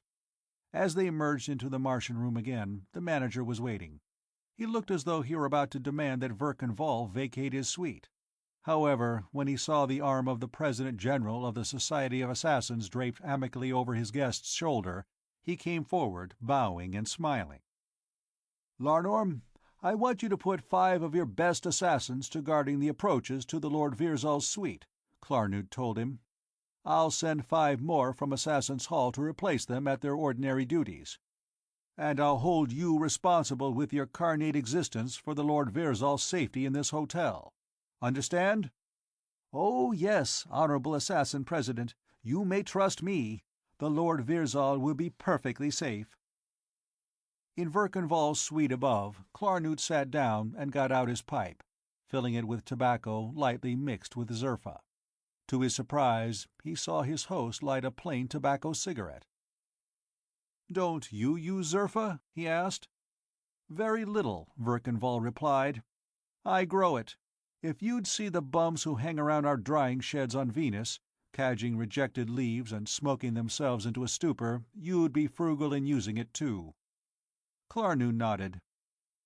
"You know, most men would want a pipe of 50% or a straight zerfa cigarette, after what you've been through," he said. "I'd need something like that to deaden my conscience, if I had one to deaden," Verkan Vall said. "As it is, I feel like a murderer of babes. That overgrown fool, Marnark, handled his knife like a cow-butcher. The young fellow couldn't handle a pistol at all. I suppose the old fellow, Zirzab, was a fair shot, but dropping him wasn't any great feat of arms either." Klarnood looked at him curiously for a moment. "You know," he said at length, "I believe you actually mean that. Well, until he met you, Marnark of Bashad was rated as the best knife fighter in Darsh.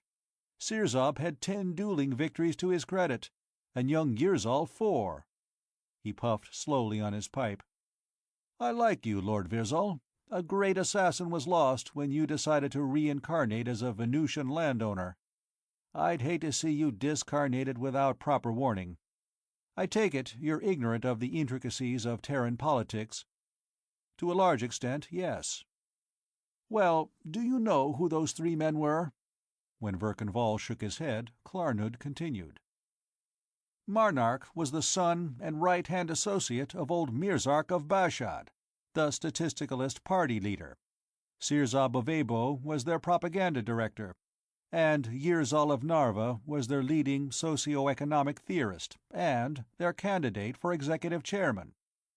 In 6 minutes, and with 1 knife thrust and 2 shots, you did the statisticalist party an injury second only to that done them by the young lady in whose name you were fighting. In 2 weeks there will be a planet-wide general election. As it stands, the statisticalists have a majority of the seats in Parliament and on the Executive Council. As a result of your work and the Lady Dellona's, they'll lose that majority, and more, when the votes are tallied." "Is that another reason why you like me?" Verkan Vall asked. "Unofficially, yes. As President General of the Society of Assassins, I must be non-political. The Society is rigidly so. If we let ourselves become involved, as an organization, in politics, we could control the system government inside of 5 years, and we'd be wiped out of existence in 50 years by the very forces we sought to control," Klarnood said. "But personally, I would like to see the Statisticalist Party destroyed. If they succeed in their program of socialization, the society would be finished. A socialist state is, in its final development, an absolute total state. No total state can tolerate extra-legal and para-governmental organizations. So we have adopted the policy of giving a little inconspicuous aid, here and there, to people who are dangerous to the statisticalists. The Lady Dallona of Hadron and Dr. Hanash of Hosh are such persons. You appear to be another. That's why I ordered that fellow Lornorm to make sure you are safe in his hotel." "Where is the Lady Dallona?" Verkan Vall asked. "From your use of the present tense, I assume you believe her to be still carnate." Klarnood looked at Verkan Vall keenly. "That's a pretty blunt question, Lord Virzal," he said. "I wish I knew a little more about you. When you and your assassin started inquiring about the Lady Dellona, I tried to check up on you. I found out that you had come to Darsh from Gamma on a ship of the family of Zorda, accompanied by Brarnend of Zorda himself. And that's all I could find out. You claim to be a Venusian planter, and you might be. Any Terran who can handle weapons as you can would have come to my notice long ago. But you have no more ascertainable history than if you'd stepped out of another dimension." That was getting uncomfortably close to the truth. In fact, it was the truth. Verkan Vall laughed. "Well, confidentially," he said, "I'm from the Arcturus system. I followed the Lady Dellona here from our home planet, and when I have rescued her from among you Solarians, I shall, according to our customs, receive her hand in marriage. As she is the daughter of the Emperor of Arcturus, that'll be quite a good thing for me." Klarnood chuckled.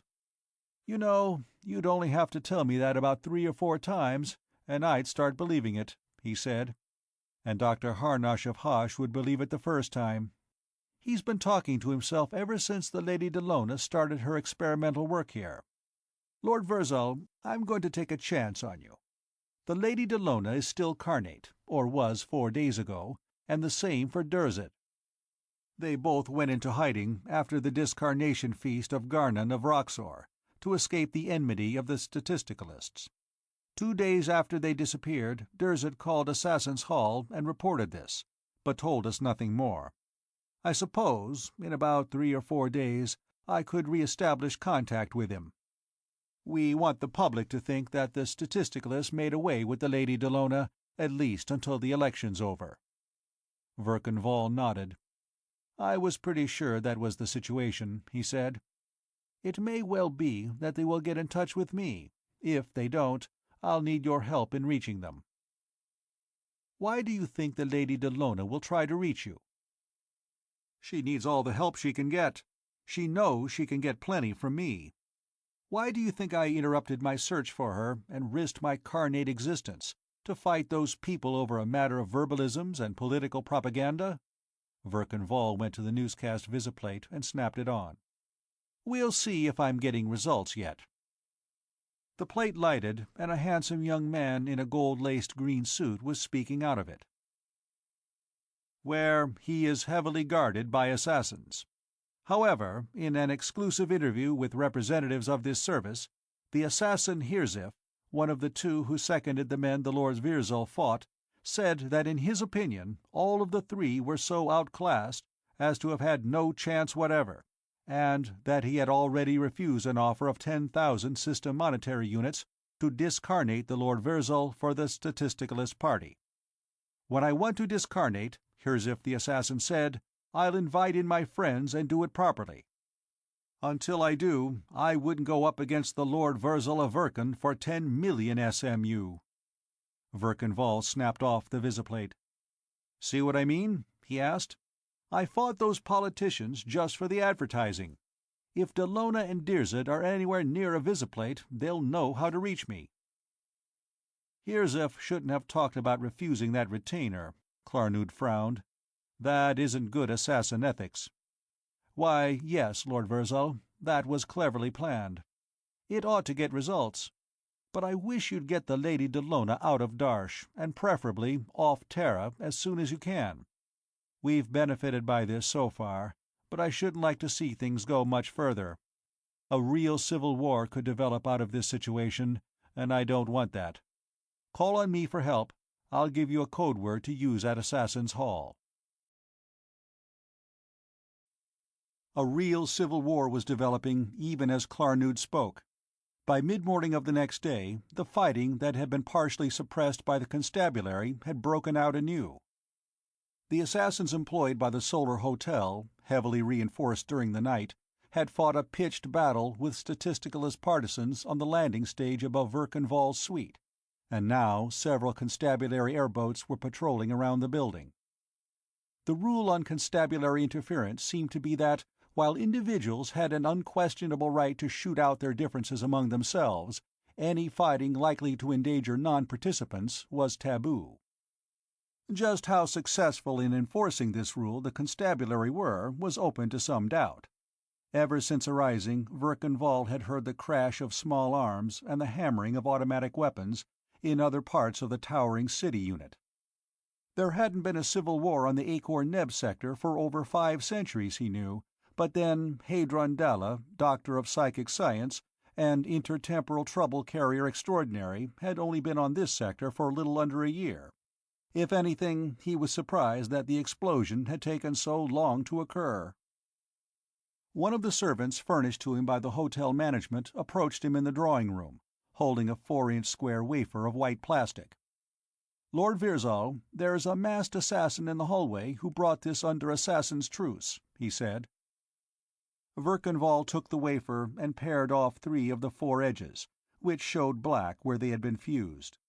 Unfolding it, he found, as he had expected, that the pyrographed message within was in the alphabet and language of the first paratime level. "Val, darling, am I glad you got here. This time I really am in the middle, but good. The assassin, Dirzed, who brings this, is in my service. You can trust him implicitly. He's about the only person in Darsh you can trust. He'll bring you to where I am. Dalla. P.S. I hope you're not still angry about that musician. I told you at the time that he was just helping me with an experiment in telepathy. D." Verkan grinned at the postscript. That had been 20 years ago, when he'd been 80, and she'd been 70. He supposed she'd expect him to take up his old relationship with her again. It probably wouldn't last any longer than it had the other time. He recalled a 4th-level proverb about the leopard and his spots. It certainly wouldn't be boring, though. "Tell the assassin to come in," he directed. Then he tossed the message down on a table. Outside of himself, nobody in Darsh could read it but the woman who had sent it. If, as he thought highly probable, the statisticalists had spies among the hotel staff, it might serve to reduce some cryptanalyst to gibbering insanity. The assassin entered, drawing off a cowl-like mask. He was the man whose arm Dalla had been holding in the visiplate picture. Verkan even recognized the extremely ornate pistol and knife on his belt. "Dirzed the Assassin," he named himself. "If you wish, we can visiphone Assassin's Hall for verification of my identity. Lord Virzal of Verkan, and my assassins, Marnik and Orlirzon." They all hooked fingers and clapped shoulders with the newcomer. "That won't be needed," Verkan told Dirzed. "I know you from seeing you with the Lady Dallona on the visiplate. You're Dirzed, her faithful assassin." Dirzed's face, normally the color of a good walnut gunstock, turned almost black. He used shockingly bad language. "And that's why I have to wear this abomination," he finished, displaying the mask. "The Lady Dallona and I can't show our faces anywhere. If we did, every statisticalist and his 6-year-old brat would know us, and we'd be fighting off an army of them in 5 minutes. Where's the Lady Dallona now?"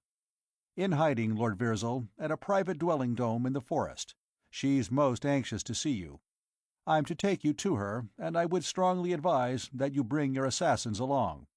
There are people at this dome, and they are not personally loyal to the Lady Dallona. I've no reason to suspect them of secret enmity, but their friendship is based entirely on political expediency. And political expediency is subject to change without notice," Verkan finished for him. "Have you an airboat?" "On the landing stage below. Shall we go now, Lord Virzal?" "Yes." Verkan made a 2-handed gesture to his assassins, as though gripping a submachine gun.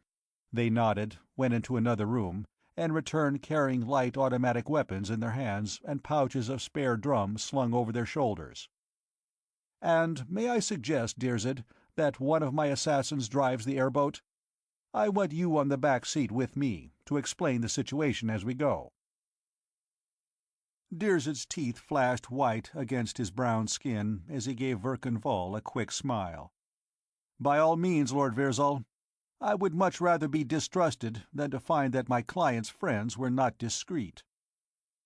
There were a couple of hotel assassins guarding Dirzed's airboat on the landing stage. Marnik climbed in under the controls, with Orlirzon beside him. Verkenval and Dirzed entered the rear seat. Dirzed gave Marnik the coordinate reference for their destination. "Now, what sort of a place is this, where we're going?" Verkenval asked. "And who's there whom we may or may not trust?" "Well, it's a dome house belonging to the family of Starpha. They own a 5-mile radius around it, oak and beech forest and underbrush, stocked with deer and boar, a hunting lodge. Prince Girzon of Starpha, Lord Girzon of Roxor, and a few other top-level volitionalists know that the Lady Dellona's hiding there. They're keeping her out of sight till after the election, for propaganda purposes. We've been hiding there since immediately after the discarnation feast of the Lord Garnon of Roxor." "What happened after the feast?" Verkenval wanted to know. "Well, you know how the Lady Dellona and Dr. Harnosh of Hosh had this telepathic sensitive there, in a trance and drugged with a Zerfa derivative alkaloid the Lady Dellona had developed. I was Lord Garnon's assassin. I discarnated him myself. Why, I hadn't even put my pistol away before he was in control of this sensitive, in a room 5 stories above the banquet hall. He began communicating at once. We had visiplates to show us what was going on. Right away, Nirzov of Shona, one of the statisticalist leaders who was a personal friend of Lord Garnon's in spite of his politics, renounced statisticalism and went over to the volitionalists on the strength of this communication. Prince Girzon and Lord Girzon, the new family head of Roxor, decided that there would be trouble in the next few days, so they advised the Lady Dellona to come to this hunting lodge for safety. She and I came there in her airboat, directly from the feast. A good thing we did, too. If we'd gone to her apartment, we'd have walked in before that lethal gas had time to clear. There are 4 assassins of the family of Starpha, and 6 men-servants, and an upper servant named Tarnod, the gamekeeper. The Starpha assassins and I have been keeping the rest under observation. I left one of the Starpha assassins guarding the Lady Dellona when I came for you, under brotherly oath to protect her in my name till I returned." The airboat was skimming rapidly above the treetops toward the northern part of the city. "What's known about that package bomb?" Verkenval asked. "Who sent it?" Dirzed shrugged. "The statisticalists, of course. The wrapper was stolen from the Reincarnation Research Institute, so was the case. The constabulary are working on it." Dirzed shrugged again. The dome, about 150 feet in width and some 50 in height, stood among the trees ahead. It was almost invisible from any distance. The concrete dome was of mottled green and gray concrete. Trees grew so close as to brush it with their branches, and the little pavilion on the flattened top was roofed with translucent green plastic. As the airboat came in, a couple of men in assassin's garb emerged from the pavilion to meet them. "Marnik, stay at the controls," Verkenval directed. "I'll send Olirzon up for you if I want you.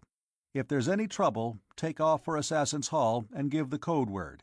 Then come back with twice as many men as you think you'll need." Dirzed raised his eyebrows over this. "I hadn't known the Assassin President had given you a code word, Lord Virzal," he commented. "That doesn't happen very often." "The Assassin President has honored me with his friendship," Verkenval replied noncommittally as he, Dirzed, and Olirzon climbed out of the airboat. Marnik was holding it an unobtrusive inch or so above the flat top of the dome, away from the edge of the pavilion roof.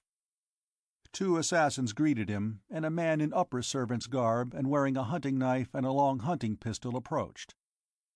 "Lord Virzal of Verkan, welcome to Starpha Dome. The Lady Dellona awaits you below." Verkenval had never been in an Akor-Neb dwelling dome, but a description of such structures had been included in his hypno-mech indoctrination. Originally, they had been the standard structure for all purposes. About 2,000 elapsed years ago, when nationalism had still existed on the Akor-Neb sector, the cities had been almost entirely underground, as protection from air attack. Even now, the design had been retained by those who wished to live apart from the towering city units to preserve the natural appearance of the landscape. The Starpha hunting lodge was typical of such domes. Under it was a circular well, 80 feet in depth and 50 in width, with a fountain and shallow circular pool at the bottom. The storerooms, kitchens, and servants' quarters were at the top, the living quarters at the bottom, in segments of a wide circle around the well, back of the balconies. Tarzad, the gamekeeper, Dirzed performed the introductions, and Irarno and Kirzal, assassins. Verkanval hooked fingers and clapped shoulders with them. Tarnod accompanied them to the lifter tubes, 2% positive gravitation for descent and 2% negative for ascent, and they all floated down the former, like air-filled balloons, to the bottom level.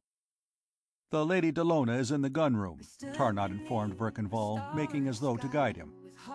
"Thanks, Tarnod, we know the way," Dirzad told him shortly, turning his back on the upper servant and walking toward a closed door on the other side of the fountain. Verkanval and Olirzon followed. For a moment, Tarnod stood looking after them. Then he followed the other two assassins into the ascent tube. "I don't relish that fellow," Dirzed explained. "The family of Starpha use him for work they couldn't hire an assassin to do at any price. I've been here often, when I was with the Lord Garnon. I've always thought he had something on Prince Jirzyn." He knocked sharply on the closed door with the butt of his pistol. In a moment it slid open, and a young assassin with a narrow mustache and a tuft of chin beard looked out. "Ah, Dirzed." He stepped outside. "The Lady Delona is within. I return her to your care." Verkanval entered, followed by Dirzed and Olirzon. The big room was fitted with reclining chairs and couches and low tables. Its walls were hung with the heads of deer and boar and wolves, and with racks holding rifles and hunting pistols and fowling pieces. It was filled with a soft glow of indirect cold light. At the far side of the room a young woman was seated at a desk, speaking softly into a sound transcriber. As they entered, she snapped it off and rose. Hedron Dalla wore the same costume Verkanval had seen on the visiplate. He recognized her instantly. It took her a second or two to perceive Verkanval under the brown skin and black hair of the Lord Virzel of Verkan. Then her face lighted with a happy smile. "Why, Val!" she whooped, running across the room and tossing herself into his not particularly reluctant arms. After all, it had been 20 years. "I didn't know you at first." "You mean in these clothes?" he asked, seeing that she had forgotten, for the moment, the presence of the two assassins. She had even called him by his first-level name, but that was unimportant.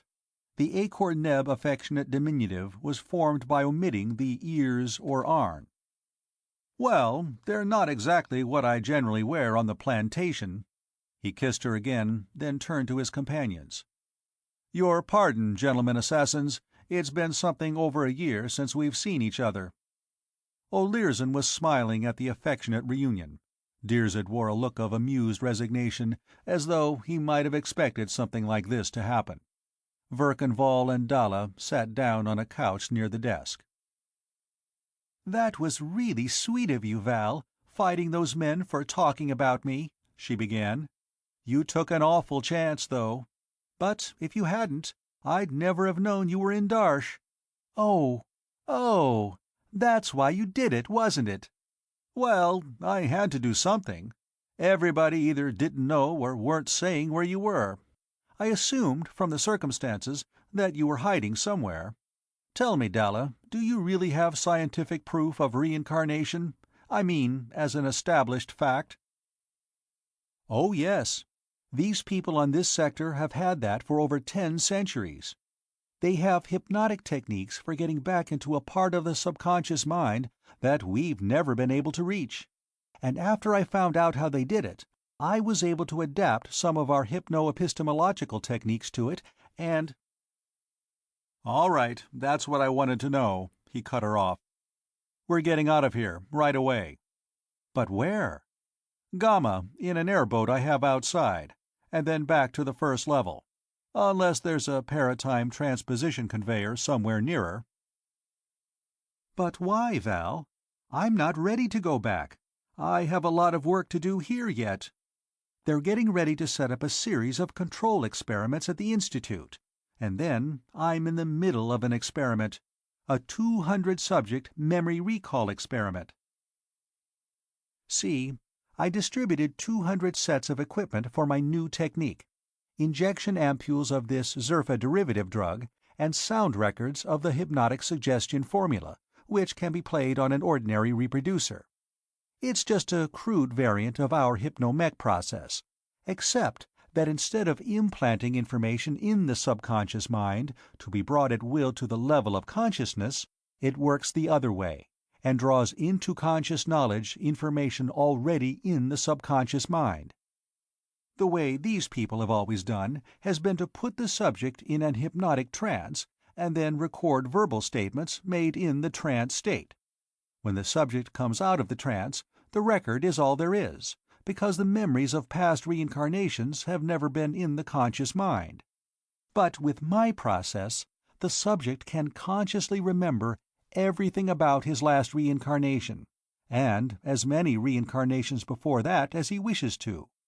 I haven't heard from any of the people who received these auto-recall kits, and I really must— Dalla, I don't want to have to pull Paratime Police Authority on you, but so help me, if you don't come back voluntarily with me, I will. Security of the secret of paratime transposition. "Oh, my eye!" Dalla exclaimed. "Don't give me that, Val." "Look, Dalla, suppose you get discarnated here," Verkanvall said. "You say reincarnation is a scientific fact. Well, you'd reincarnate on this sector, and then you'd take a memory recall, under hypnosis. And when you did, the paratime secret wouldn't be a secret anymore." "Oh!" Dalla's hand went to her mouth in consternation. Like every paratimer, she was conditioned to shrink with all her being from the mere thought of revealing to any out-time dweller the secret ability of her race to pass to other timelines, or even the existence of alternate lines of probability. "And if I took one of the old-fashioned trance recalls, I'd blat out everything. I wouldn't be able to keep a thing back. And I even know the principles of transposition." She looked at him, aghast. "When I get back, I'm going to put a recommendation through department channels that this whole sector be declared out of bounds for all paratime transposition, until you people at Rogom Foundation work out the problem of discarnate return to the first level," he told her. "Now, have you any notes or anything you want to take back with you?" She rose. "Yes, just what's on the desk. Find me something to put the tape spools and notebooks in while I'm getting them in order." He secured a large game bag from under a rack of fowling pieces and held it while she sorted the material rapidly, stuffing spools of record tape and notebooks into it.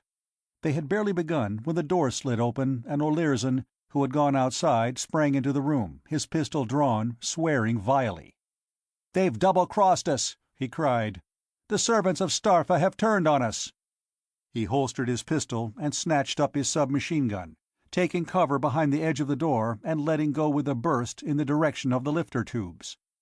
"Got that one," he grunted. "What happened, Olirzon?" Verkanvall asked, dropping the game bag on the table and hurrying across the room. "I went up to see how Marnik was making out. As I came out of the lifter tube, one of the obscenities took a shot at me with a hunting pistol. He missed me. I didn't miss him. Then a couple more of them were coming up, with fowling pieces. I shot one of them before they could fire, and jumped into the descent tube and came down heels over ears. I don't know what's happened to Marnik." He fired another burst and swore. "Missed him." "Assassin's truce! Assassin's truce!" a voice howled out of the descent tube. "Hold your fire! We want to parley!" "Who is it?" Dirzed shouted, over Olirzon's shoulder. "You Sarnax? Come on out. We won't shoot."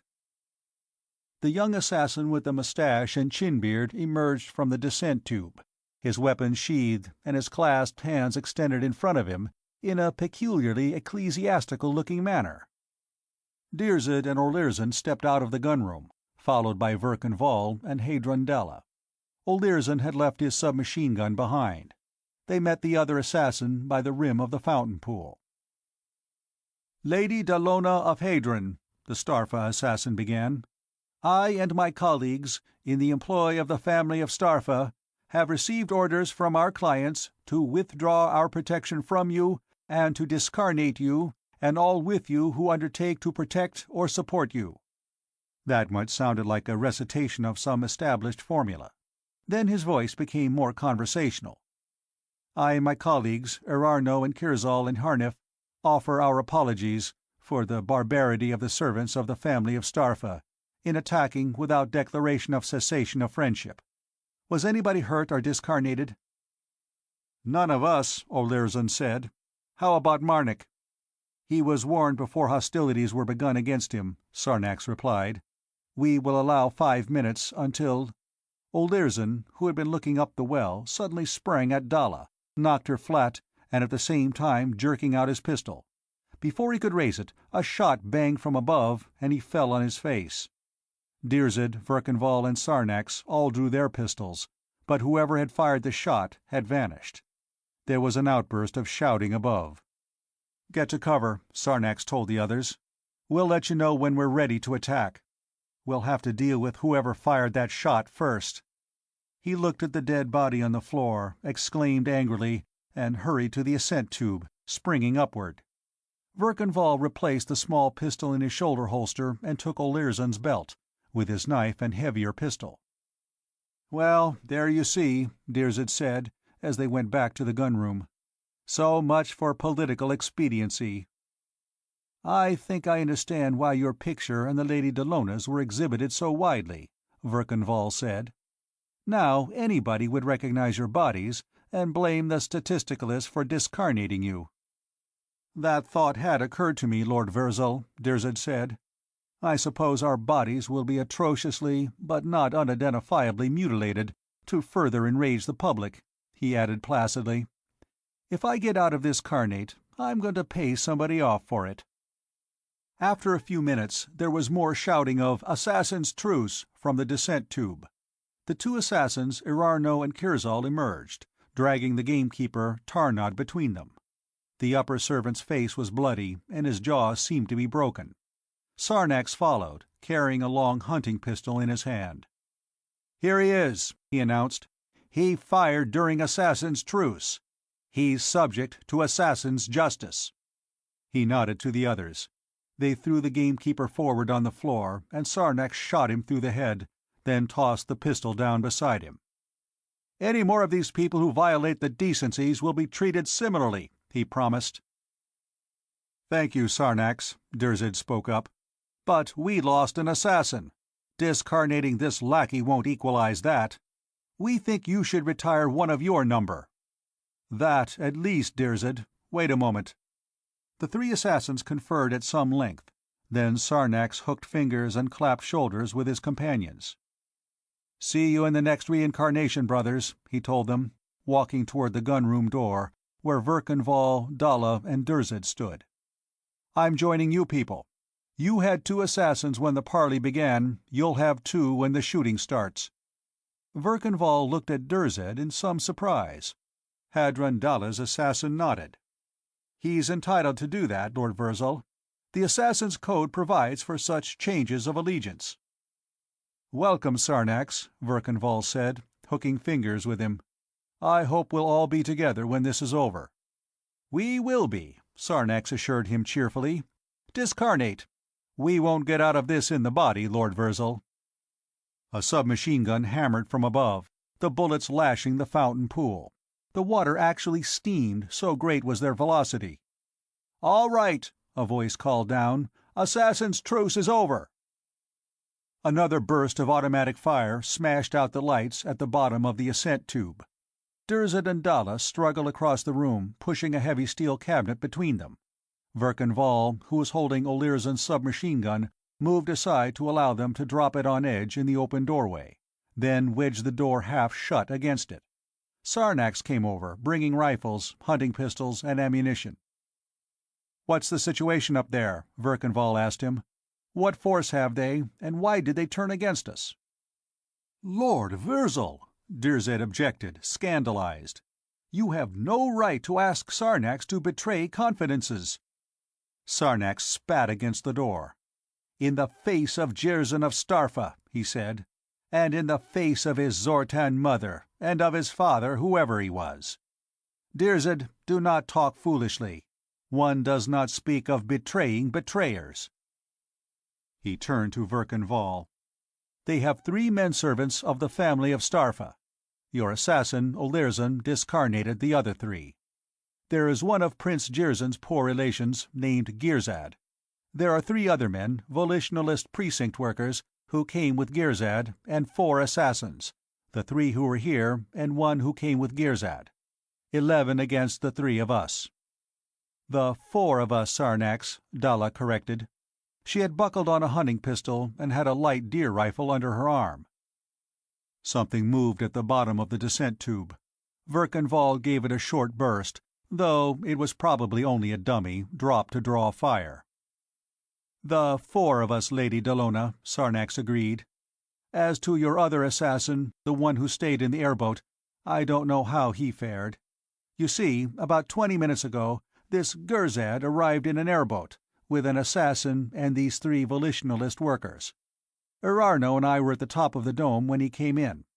He told us that he had orders from Prince Jirzyn to discarnate the Lady Dallona and Dirzed at once." "Tarnod, the gamekeeper," Sarnax spat ceremoniously against the door again, "told him you were here, and that Marnik was one of your men. He was going to shoot Marnik at once, but Erarno and I and his assassin stopped him. We warned Marnik about the change in the situation, according to the code, expecting Marnik to go down here and join you. Instead, he lifted the airboat, zoomed over Girzad's boat, and let go a rocket blast, setting Girzad's boat on fire. Well, that was a hostile act, so we all fired after him. We must have hit something, because the boat went down, trailing smoke, about 10 miles away. Girzad got another airboat out of the hangar, and he and his assassin started after your man.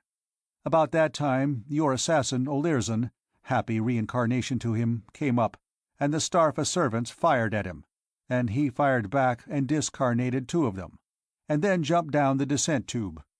One of the servants jumped after him. I found his body at the bottom when I came down to warn you formally. You know what happened after that."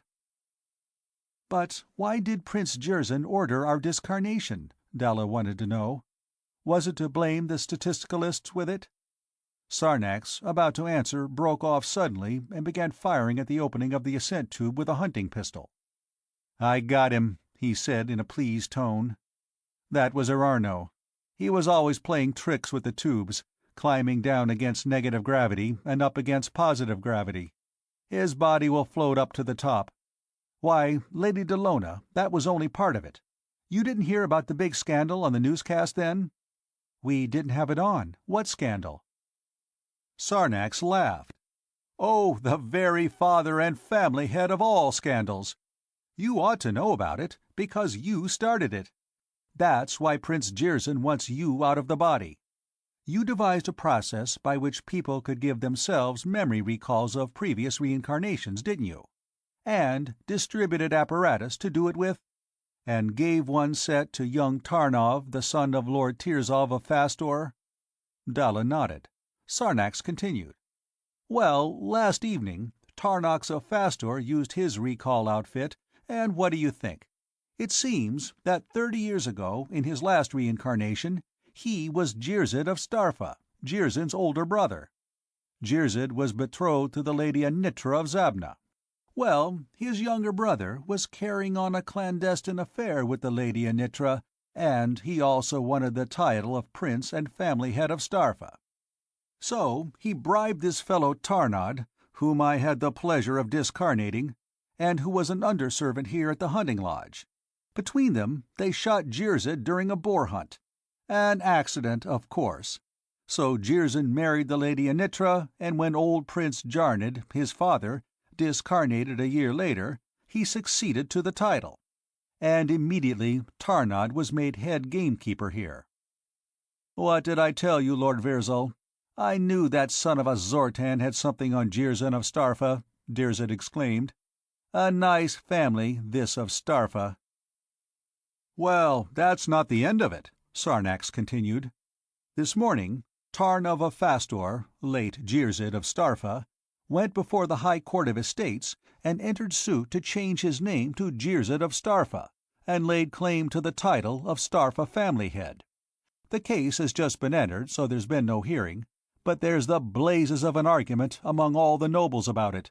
Some are claiming that the individuality doesn't change from one reincarnation to the next, and others claiming that property and titles should pass along the line of physical descent, no matter what individuality has reincarnated into what body. They're the ones who want the Lady Dellona discarnated and her discovery suppressed.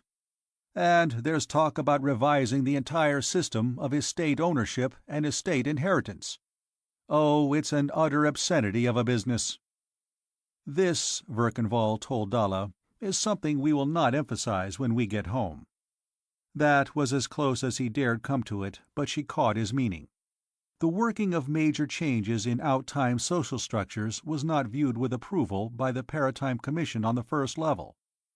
If we get home, he added. Then an idea occurred to him. Dirzed, Sarnax, this place must have been used by the leaders of the Volitionalists for top-level conferences. Is there a secret passage anywhere? Sarnax shook his head. Not from here. There is one on the floor above, but they control it. And even if there were one down here, they would be guarding the outlet. That's what I was counting on. I'd hoped to simulate an escape that way, then make a rush up the regular tubes. Verkanvall shrugged. I suppose Manrik's our only chance. I hope he got away safely. He was going for help? I was surprised that an assassin would desert his client. I should have thought of that, Sarnax said. Well, even if he got down Carnate, and if Girzad didn't catch him, he'd still be afoot 10 miles from the nearest city unit. That gives us a little chance, about 1 in 1,000. Is there any way they can get at us except by those tubes? Dalla asked. They could cut a hole in the floor, or burn one through, Sarnax replied. They have plenty of thermite. They could detonate a charge of explosives over our heads, or clear out of the dome and drop one down the well. They could use lethal gas or radio dust, but their assassins wouldn't permit such illegal methods. Or they could shoot sleep gas down at us and then come down and cut our throats at their leisure. We'll have to get out of this room then, Verkanvall decided. They know we've barricaded ourselves in here. This is where they'll attack. So we'll patrol the perimeter of the well. We'll be out of danger from above if we keep close to the wall. And we'll inspect all the rooms on this floor for evidence of cutting through from above. Sarnax nodded. That's sense, Lord Virzal. How about the lifter tubes? We'll have to barricade them. Sarnax, you and Dirzed know the layout of this place better than the Lady Dellona or I. Suppose you two check the rooms, while we cover the tubes and the well, Verkanvall directed. Come on, now. They pushed the door wide open and went out past the cabinet. Hugging the wall, they began a slow circuit of the well, Verkanvall in the lead with the submachine gun, then Sarnax and Dirzed, the former with a heavy bore rifle and the latter with a hunting pistol in each hand, and Hadron Dalla brought up the rear with her rifle. It was she who noticed a movement along the rim of the balcony above and snapped a shot at it. There was a crash above, and a shower of glass and plastic and metal fragments rattled on the pavement of the court. Somebody had been trying to lower a scanner or a visiplate pickup, or something of the sort. The exact nature of the instrument was not evident from the wreckage Dalla's bullet had made of it. The rooms Dirzed and Sarnax entered were all quiet. Nobody seemed to be attempting to cut through the ceiling, 15 feet above. They dragged furniture from a couple of rooms, blocking the openings of the lifter tubes, and continued around the well until they had reached the gun room again. Dirzed suggested that they move some of the weapons and ammunition stored there to Prince Jirzin's private apartment, halfway around to the lifter tubes, so that another place of refuge would be stocked with munitions in event of their being driven from the gun room. Leaving him on guard outside, Verkanvall, Dalla, and Sarnax entered the gun room and began gathering weapons and boxes of ammunition. Dalla finished packing her game bag with the recorded data and notes of her experiments. Verkanvall selected 4 more of the heavy hunting pistols, more accurate than his shoulder holster weapon or the dead Olirzin's belt arm, and capable of either full or semi-automatic fire. Sarnax chose a couple more bore rifles. Dalla slung her bag of recorded notes and another bag of ammunition and secured another deer rifle. They carried this accumulation of munitions to the private apartments of Prince Jerzy, dumping everything in the middle of the drawing room except the bag of notes, from which Dalla refused to separate herself. "Maybe we'd better put some stuff over in one of the rooms on the other side of the well," Dirzed suggested. "They haven't really begun to come after us. When they do, we'll probably be attacked from 2 or 3 directions at once." They returned to the gun room, casting anxious glances at the edge of the balcony above and at the barricade they had erected across the openings to the lifter tubes. Verkanval was not satisfied with this last. It looked to him as though they had provided a breastwork for somebody to fire on them from, more than anything else. He was about to step around the cabinet which partially blocked the gun-room door when he glanced up and saw a 6-foot circle on the ceiling turning slowly brown. There was a smell of scorched plastic. He grabbed Sarnax by the arm and pointed. "Thermite," the assassin whispered. "The ceiling's got 6 inches of spaceship insulation between it and the floor above. It'll take them a few minutes to burn through it." He stooped and pushed on the barricade, shoving it into the room. "Keep back. They'll probably drop a grenade or so through first, before they jump down. If we're quick, we can get a couple of them." Dirzed and Sarnax crouched, one at either side of the door, with weapons ready. Verkanval and Dalla had been ordered, rather peremptorily, to stay behind them. In a place of danger, an assassin was obliged to shield his client. Verkanval, unable to see what was going on inside the room, kept his eyes and his gun muzzle on the barricade across the openings to the lifter tubes, the erection of which he was now regretting as a major tactical error. Inside the gunroom there was a sudden crash, as the circle of thermite burned through and a section of ceiling dropped out and hit the floor. Instantly, Dirzed flung himself back against Verkanval, and there was a tremendous explosion inside, followed by another and another. A second or so passed, then Dirzed, leaning around the corner of the door, began firing rapidly into the room. From the other side of the door, Sarnax began blazing away with his rifle. Verkanval kept his position, covering the lifter tubes. Suddenly, from behind the barricade, a blue-white gun flash leaped into being and a pistol banged.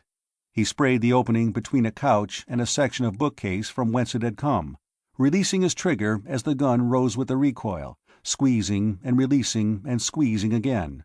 Then he jumped to his feet. "Come on, the other place, hurry," he ordered.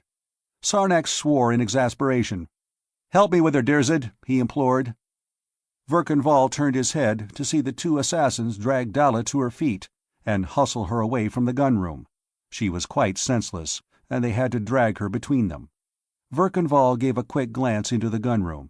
2 of the Starpha servants and a man in a rather flashy civil dress were lying on the floor, where they had been shot as they had jumped down from above.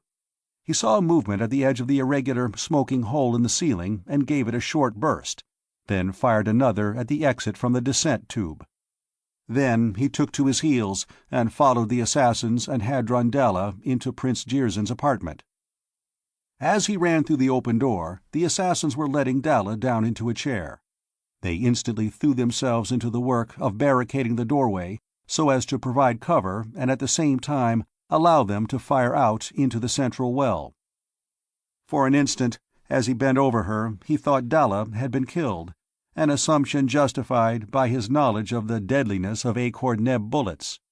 Then he saw her eyelids flicker. A moment later he had the explanation of her escape. The bullet had hit the game bag at her side. It was full of spools of metal tape in metal cases, and notes in written form, pyrographed upon sheets of plastic ring fastened into metal binders. Because of their extreme velocity, Akor-Neb bullets were sure killers when they struck animal tissue, but for the same reason they had very poor penetration on hard objects. The alloy steel tape and the steel spools and spool cases and the notebook binders had been enough to shatter the little bullets into splinters of magnesium-nickel alloy, and the stout leather back of the game bag had stopped all of these. But the impact, even distributed as it had been through the contents of the bag, had been enough to knock the girl unconscious. He found a bottle of some sort of brandy and a glass on a serving table nearby and poured her a drink, holding it to her lips.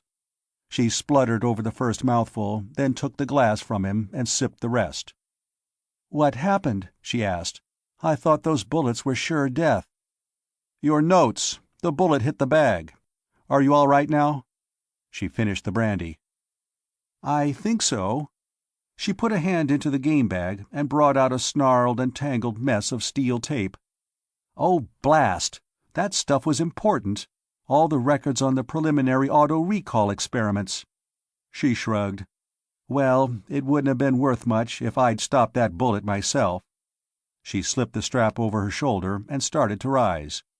As she did, a bedlam of firing broke out, both from the two assassins at the door and from outside. They both hit the floor and crawled out of line of the partly open door. Verkanvall recovered his submachine gun, which he had set down beside Dalla's chair. Sarnax was firing with his rifle at some target in the direction of the lifter tubes. Dirzed lay slumped over the barricade, and one glance at his crumpled figure was enough to tell Verkanvall that he was dead. "You fill magazines for us," he told Dalla, then crawled to Dirzed's place at the door. "What happened, Sarnax?" "They shoved over the barricade at the lifter tubes and came out into the well. I got a couple, they got Dirzed, and now they're holed up in rooms all around the circle. They— Ah!" He fired 3 shots, quickly around the edge of the door. "That stopped that." The assassin crouched to insert a fresh magazine into his rifle. Verkanvall risked one eye around the corner of the doorway, and as he did, there was a red flash and a dull roar, unlike the blue flashes and sharp cracking reports of the pistols and rifles, from the doorway of the gunroom. He wondered for a split second if it might be one of the fowling pieces he had seen there, and then something whizzed past his head and exploded with a soft plop behind him. Turning, he saw a pool of gray vapor beginning to spread in the middle of the room. Dalla must have got a breath of it, for she was slumped over the chair from which she had just risen. Dropping the submachine gun and gulping a lungful of fresh air from outside, Verkanvall rushed to her, caught her by the heels, and dragged her into Prince Jirzyn's bedroom beyond. Leaving her in the middle of the floor, he took another deep breath and returned to the drawing-room, where Sarnax was already overcome by the sleep gas. He saw the serving table from which he got the brandy and dragged it over to the bedroom door, overturning it and laying it across the doorway, its legs in the air. Like most Acorn-Neb serving tables, it had a gravitation counteraction unit under it. He set this for double minus gravitation and snapped it on. As it was now above the inverted table, the table did not rise, but a tendril of sleep gas curling toward it bent upward and drifted away from the doorway. Satisfied that he had made a temporary barrier against the sleep gas, Verkanvall secured Dalla's hunting pistol and spare magazines and laid down at the bedroom door. For some time there was silence outside.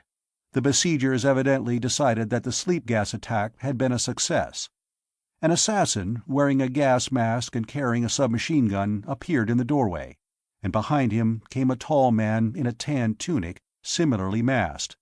They stepped into the room and looked around.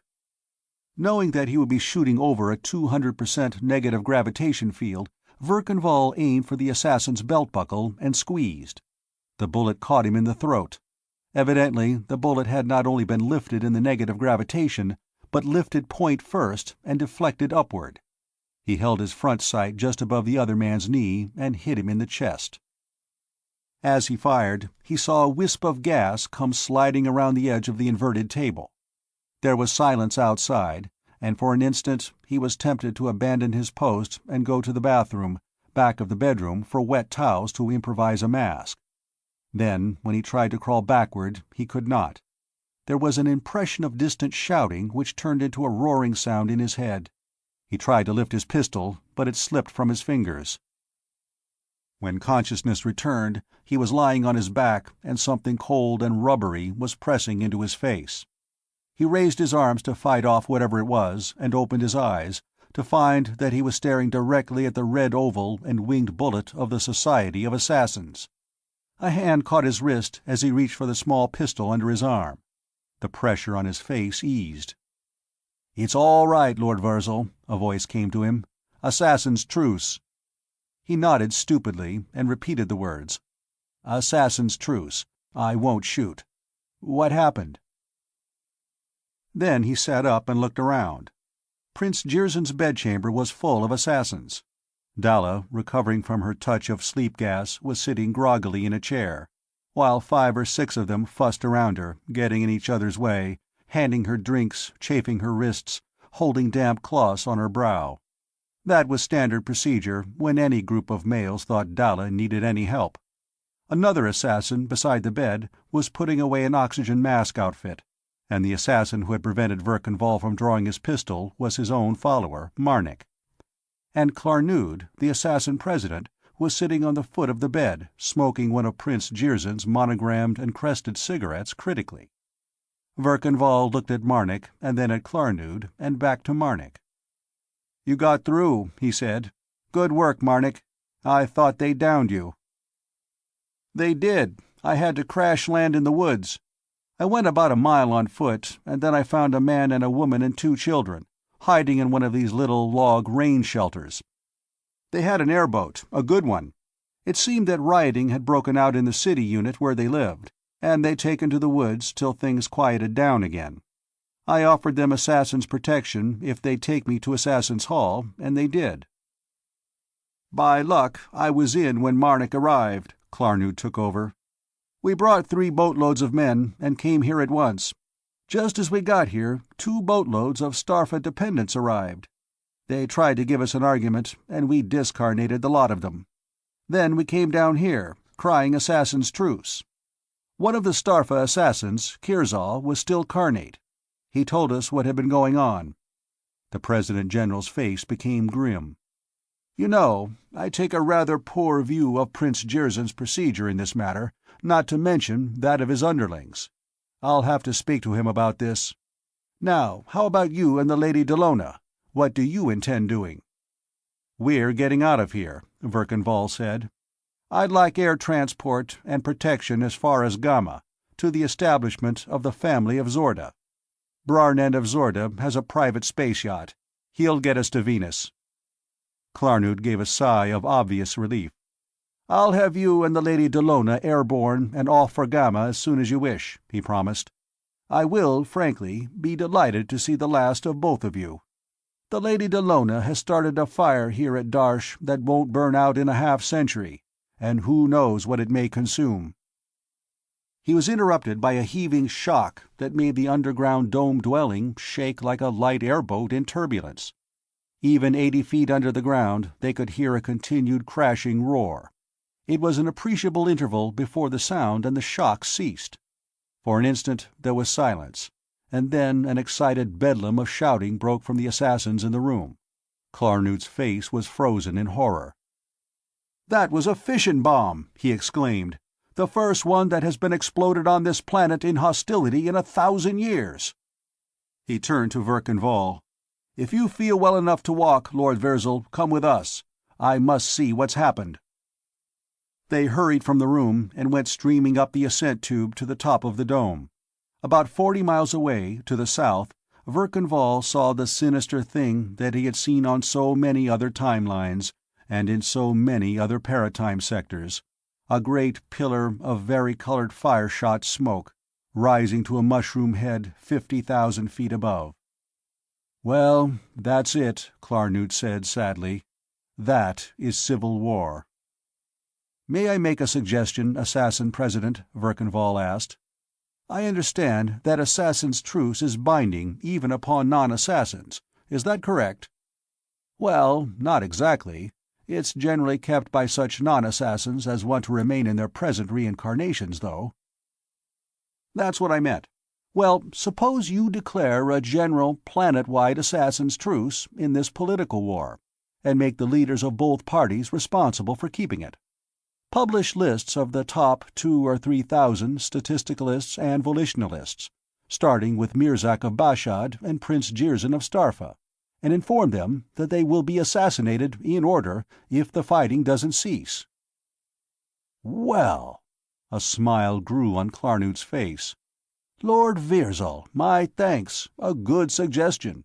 I'll try it. And furthermore, I'll withdraw all assassin protection permanently from anybody involved in political activity, and forbid any assassin to accept any retainer connected with political factionalism." It's about time our members stopped discarnating each other in these political squabbles." He pointed to the 3 airboats drawn up on the top of the dome, speedy black craft bearing the red oval and winged bullet. "Take your choice, Lord Virzal. I'll lend you a couple of my men, and you'll be in Gamma in 3 hours." He hooked fingers and clapped shoulders with Verkan bent over Dalla's hand. "I still like you, Lord Virzal, and I have seldom met a more charming lady than you, Lady Dallona.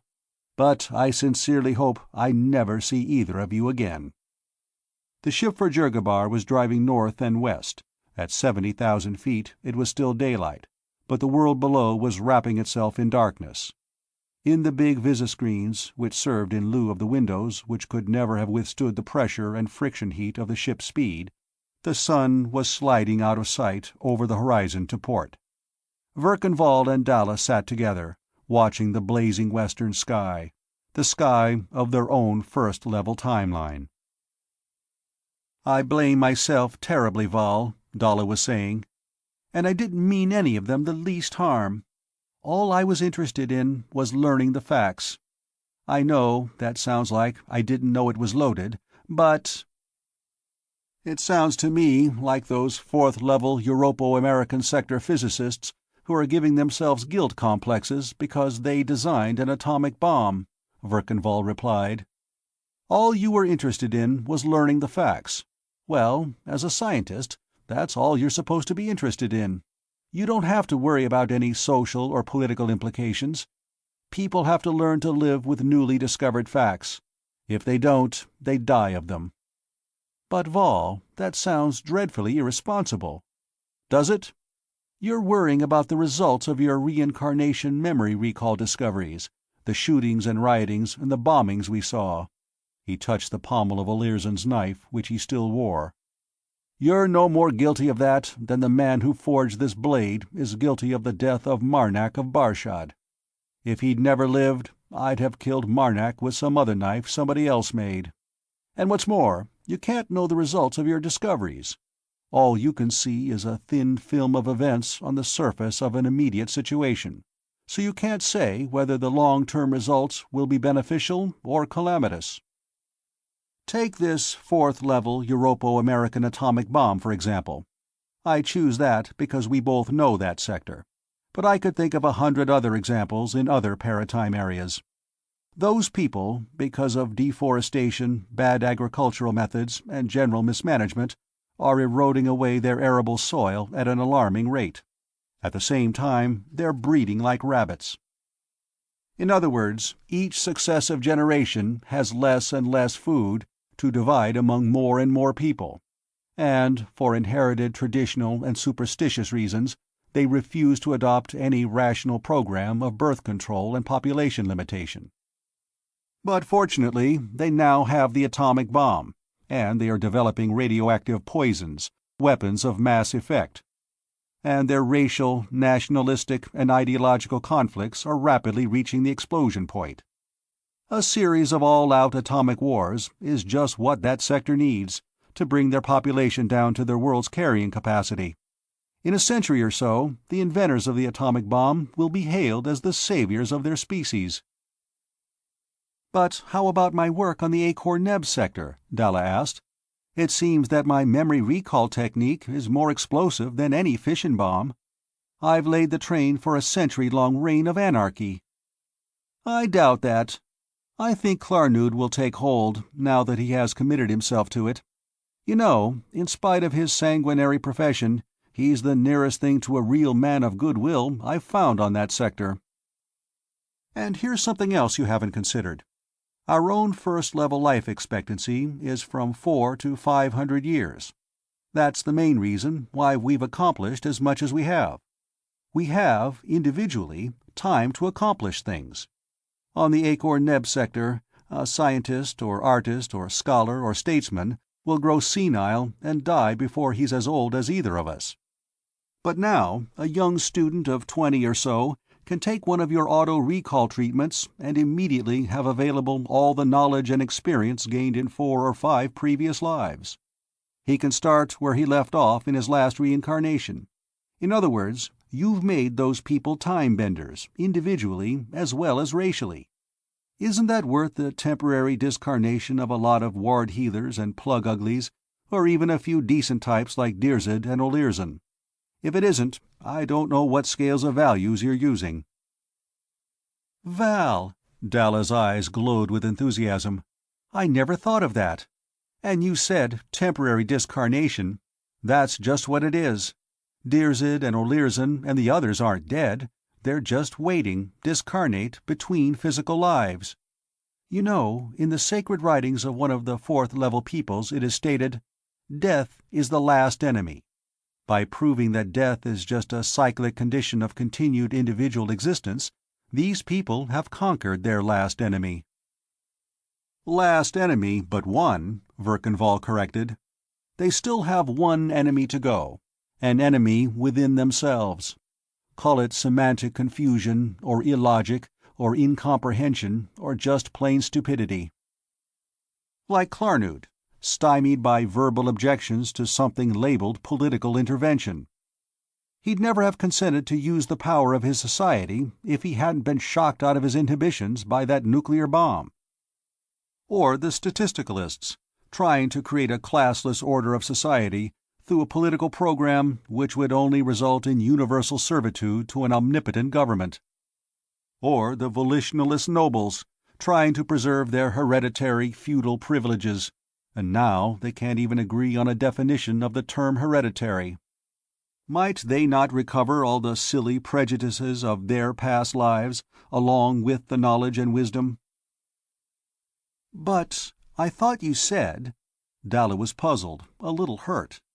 Verkanvall's arm squeezed around her waist, and he laughed comfortingly. "You see, any sort of result is possible, good or bad.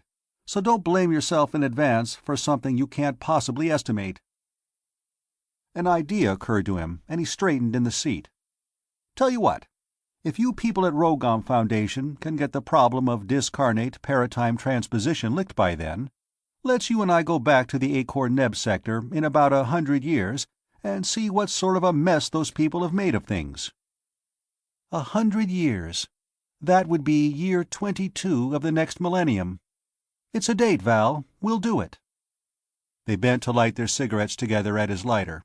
When they raised their heads again and got the flame glare out of their eyes, the sky was purple-black, dusted with stars, and dead ahead, spilling up over the horizon, was a golden glow, the lights of Jurgabar and home.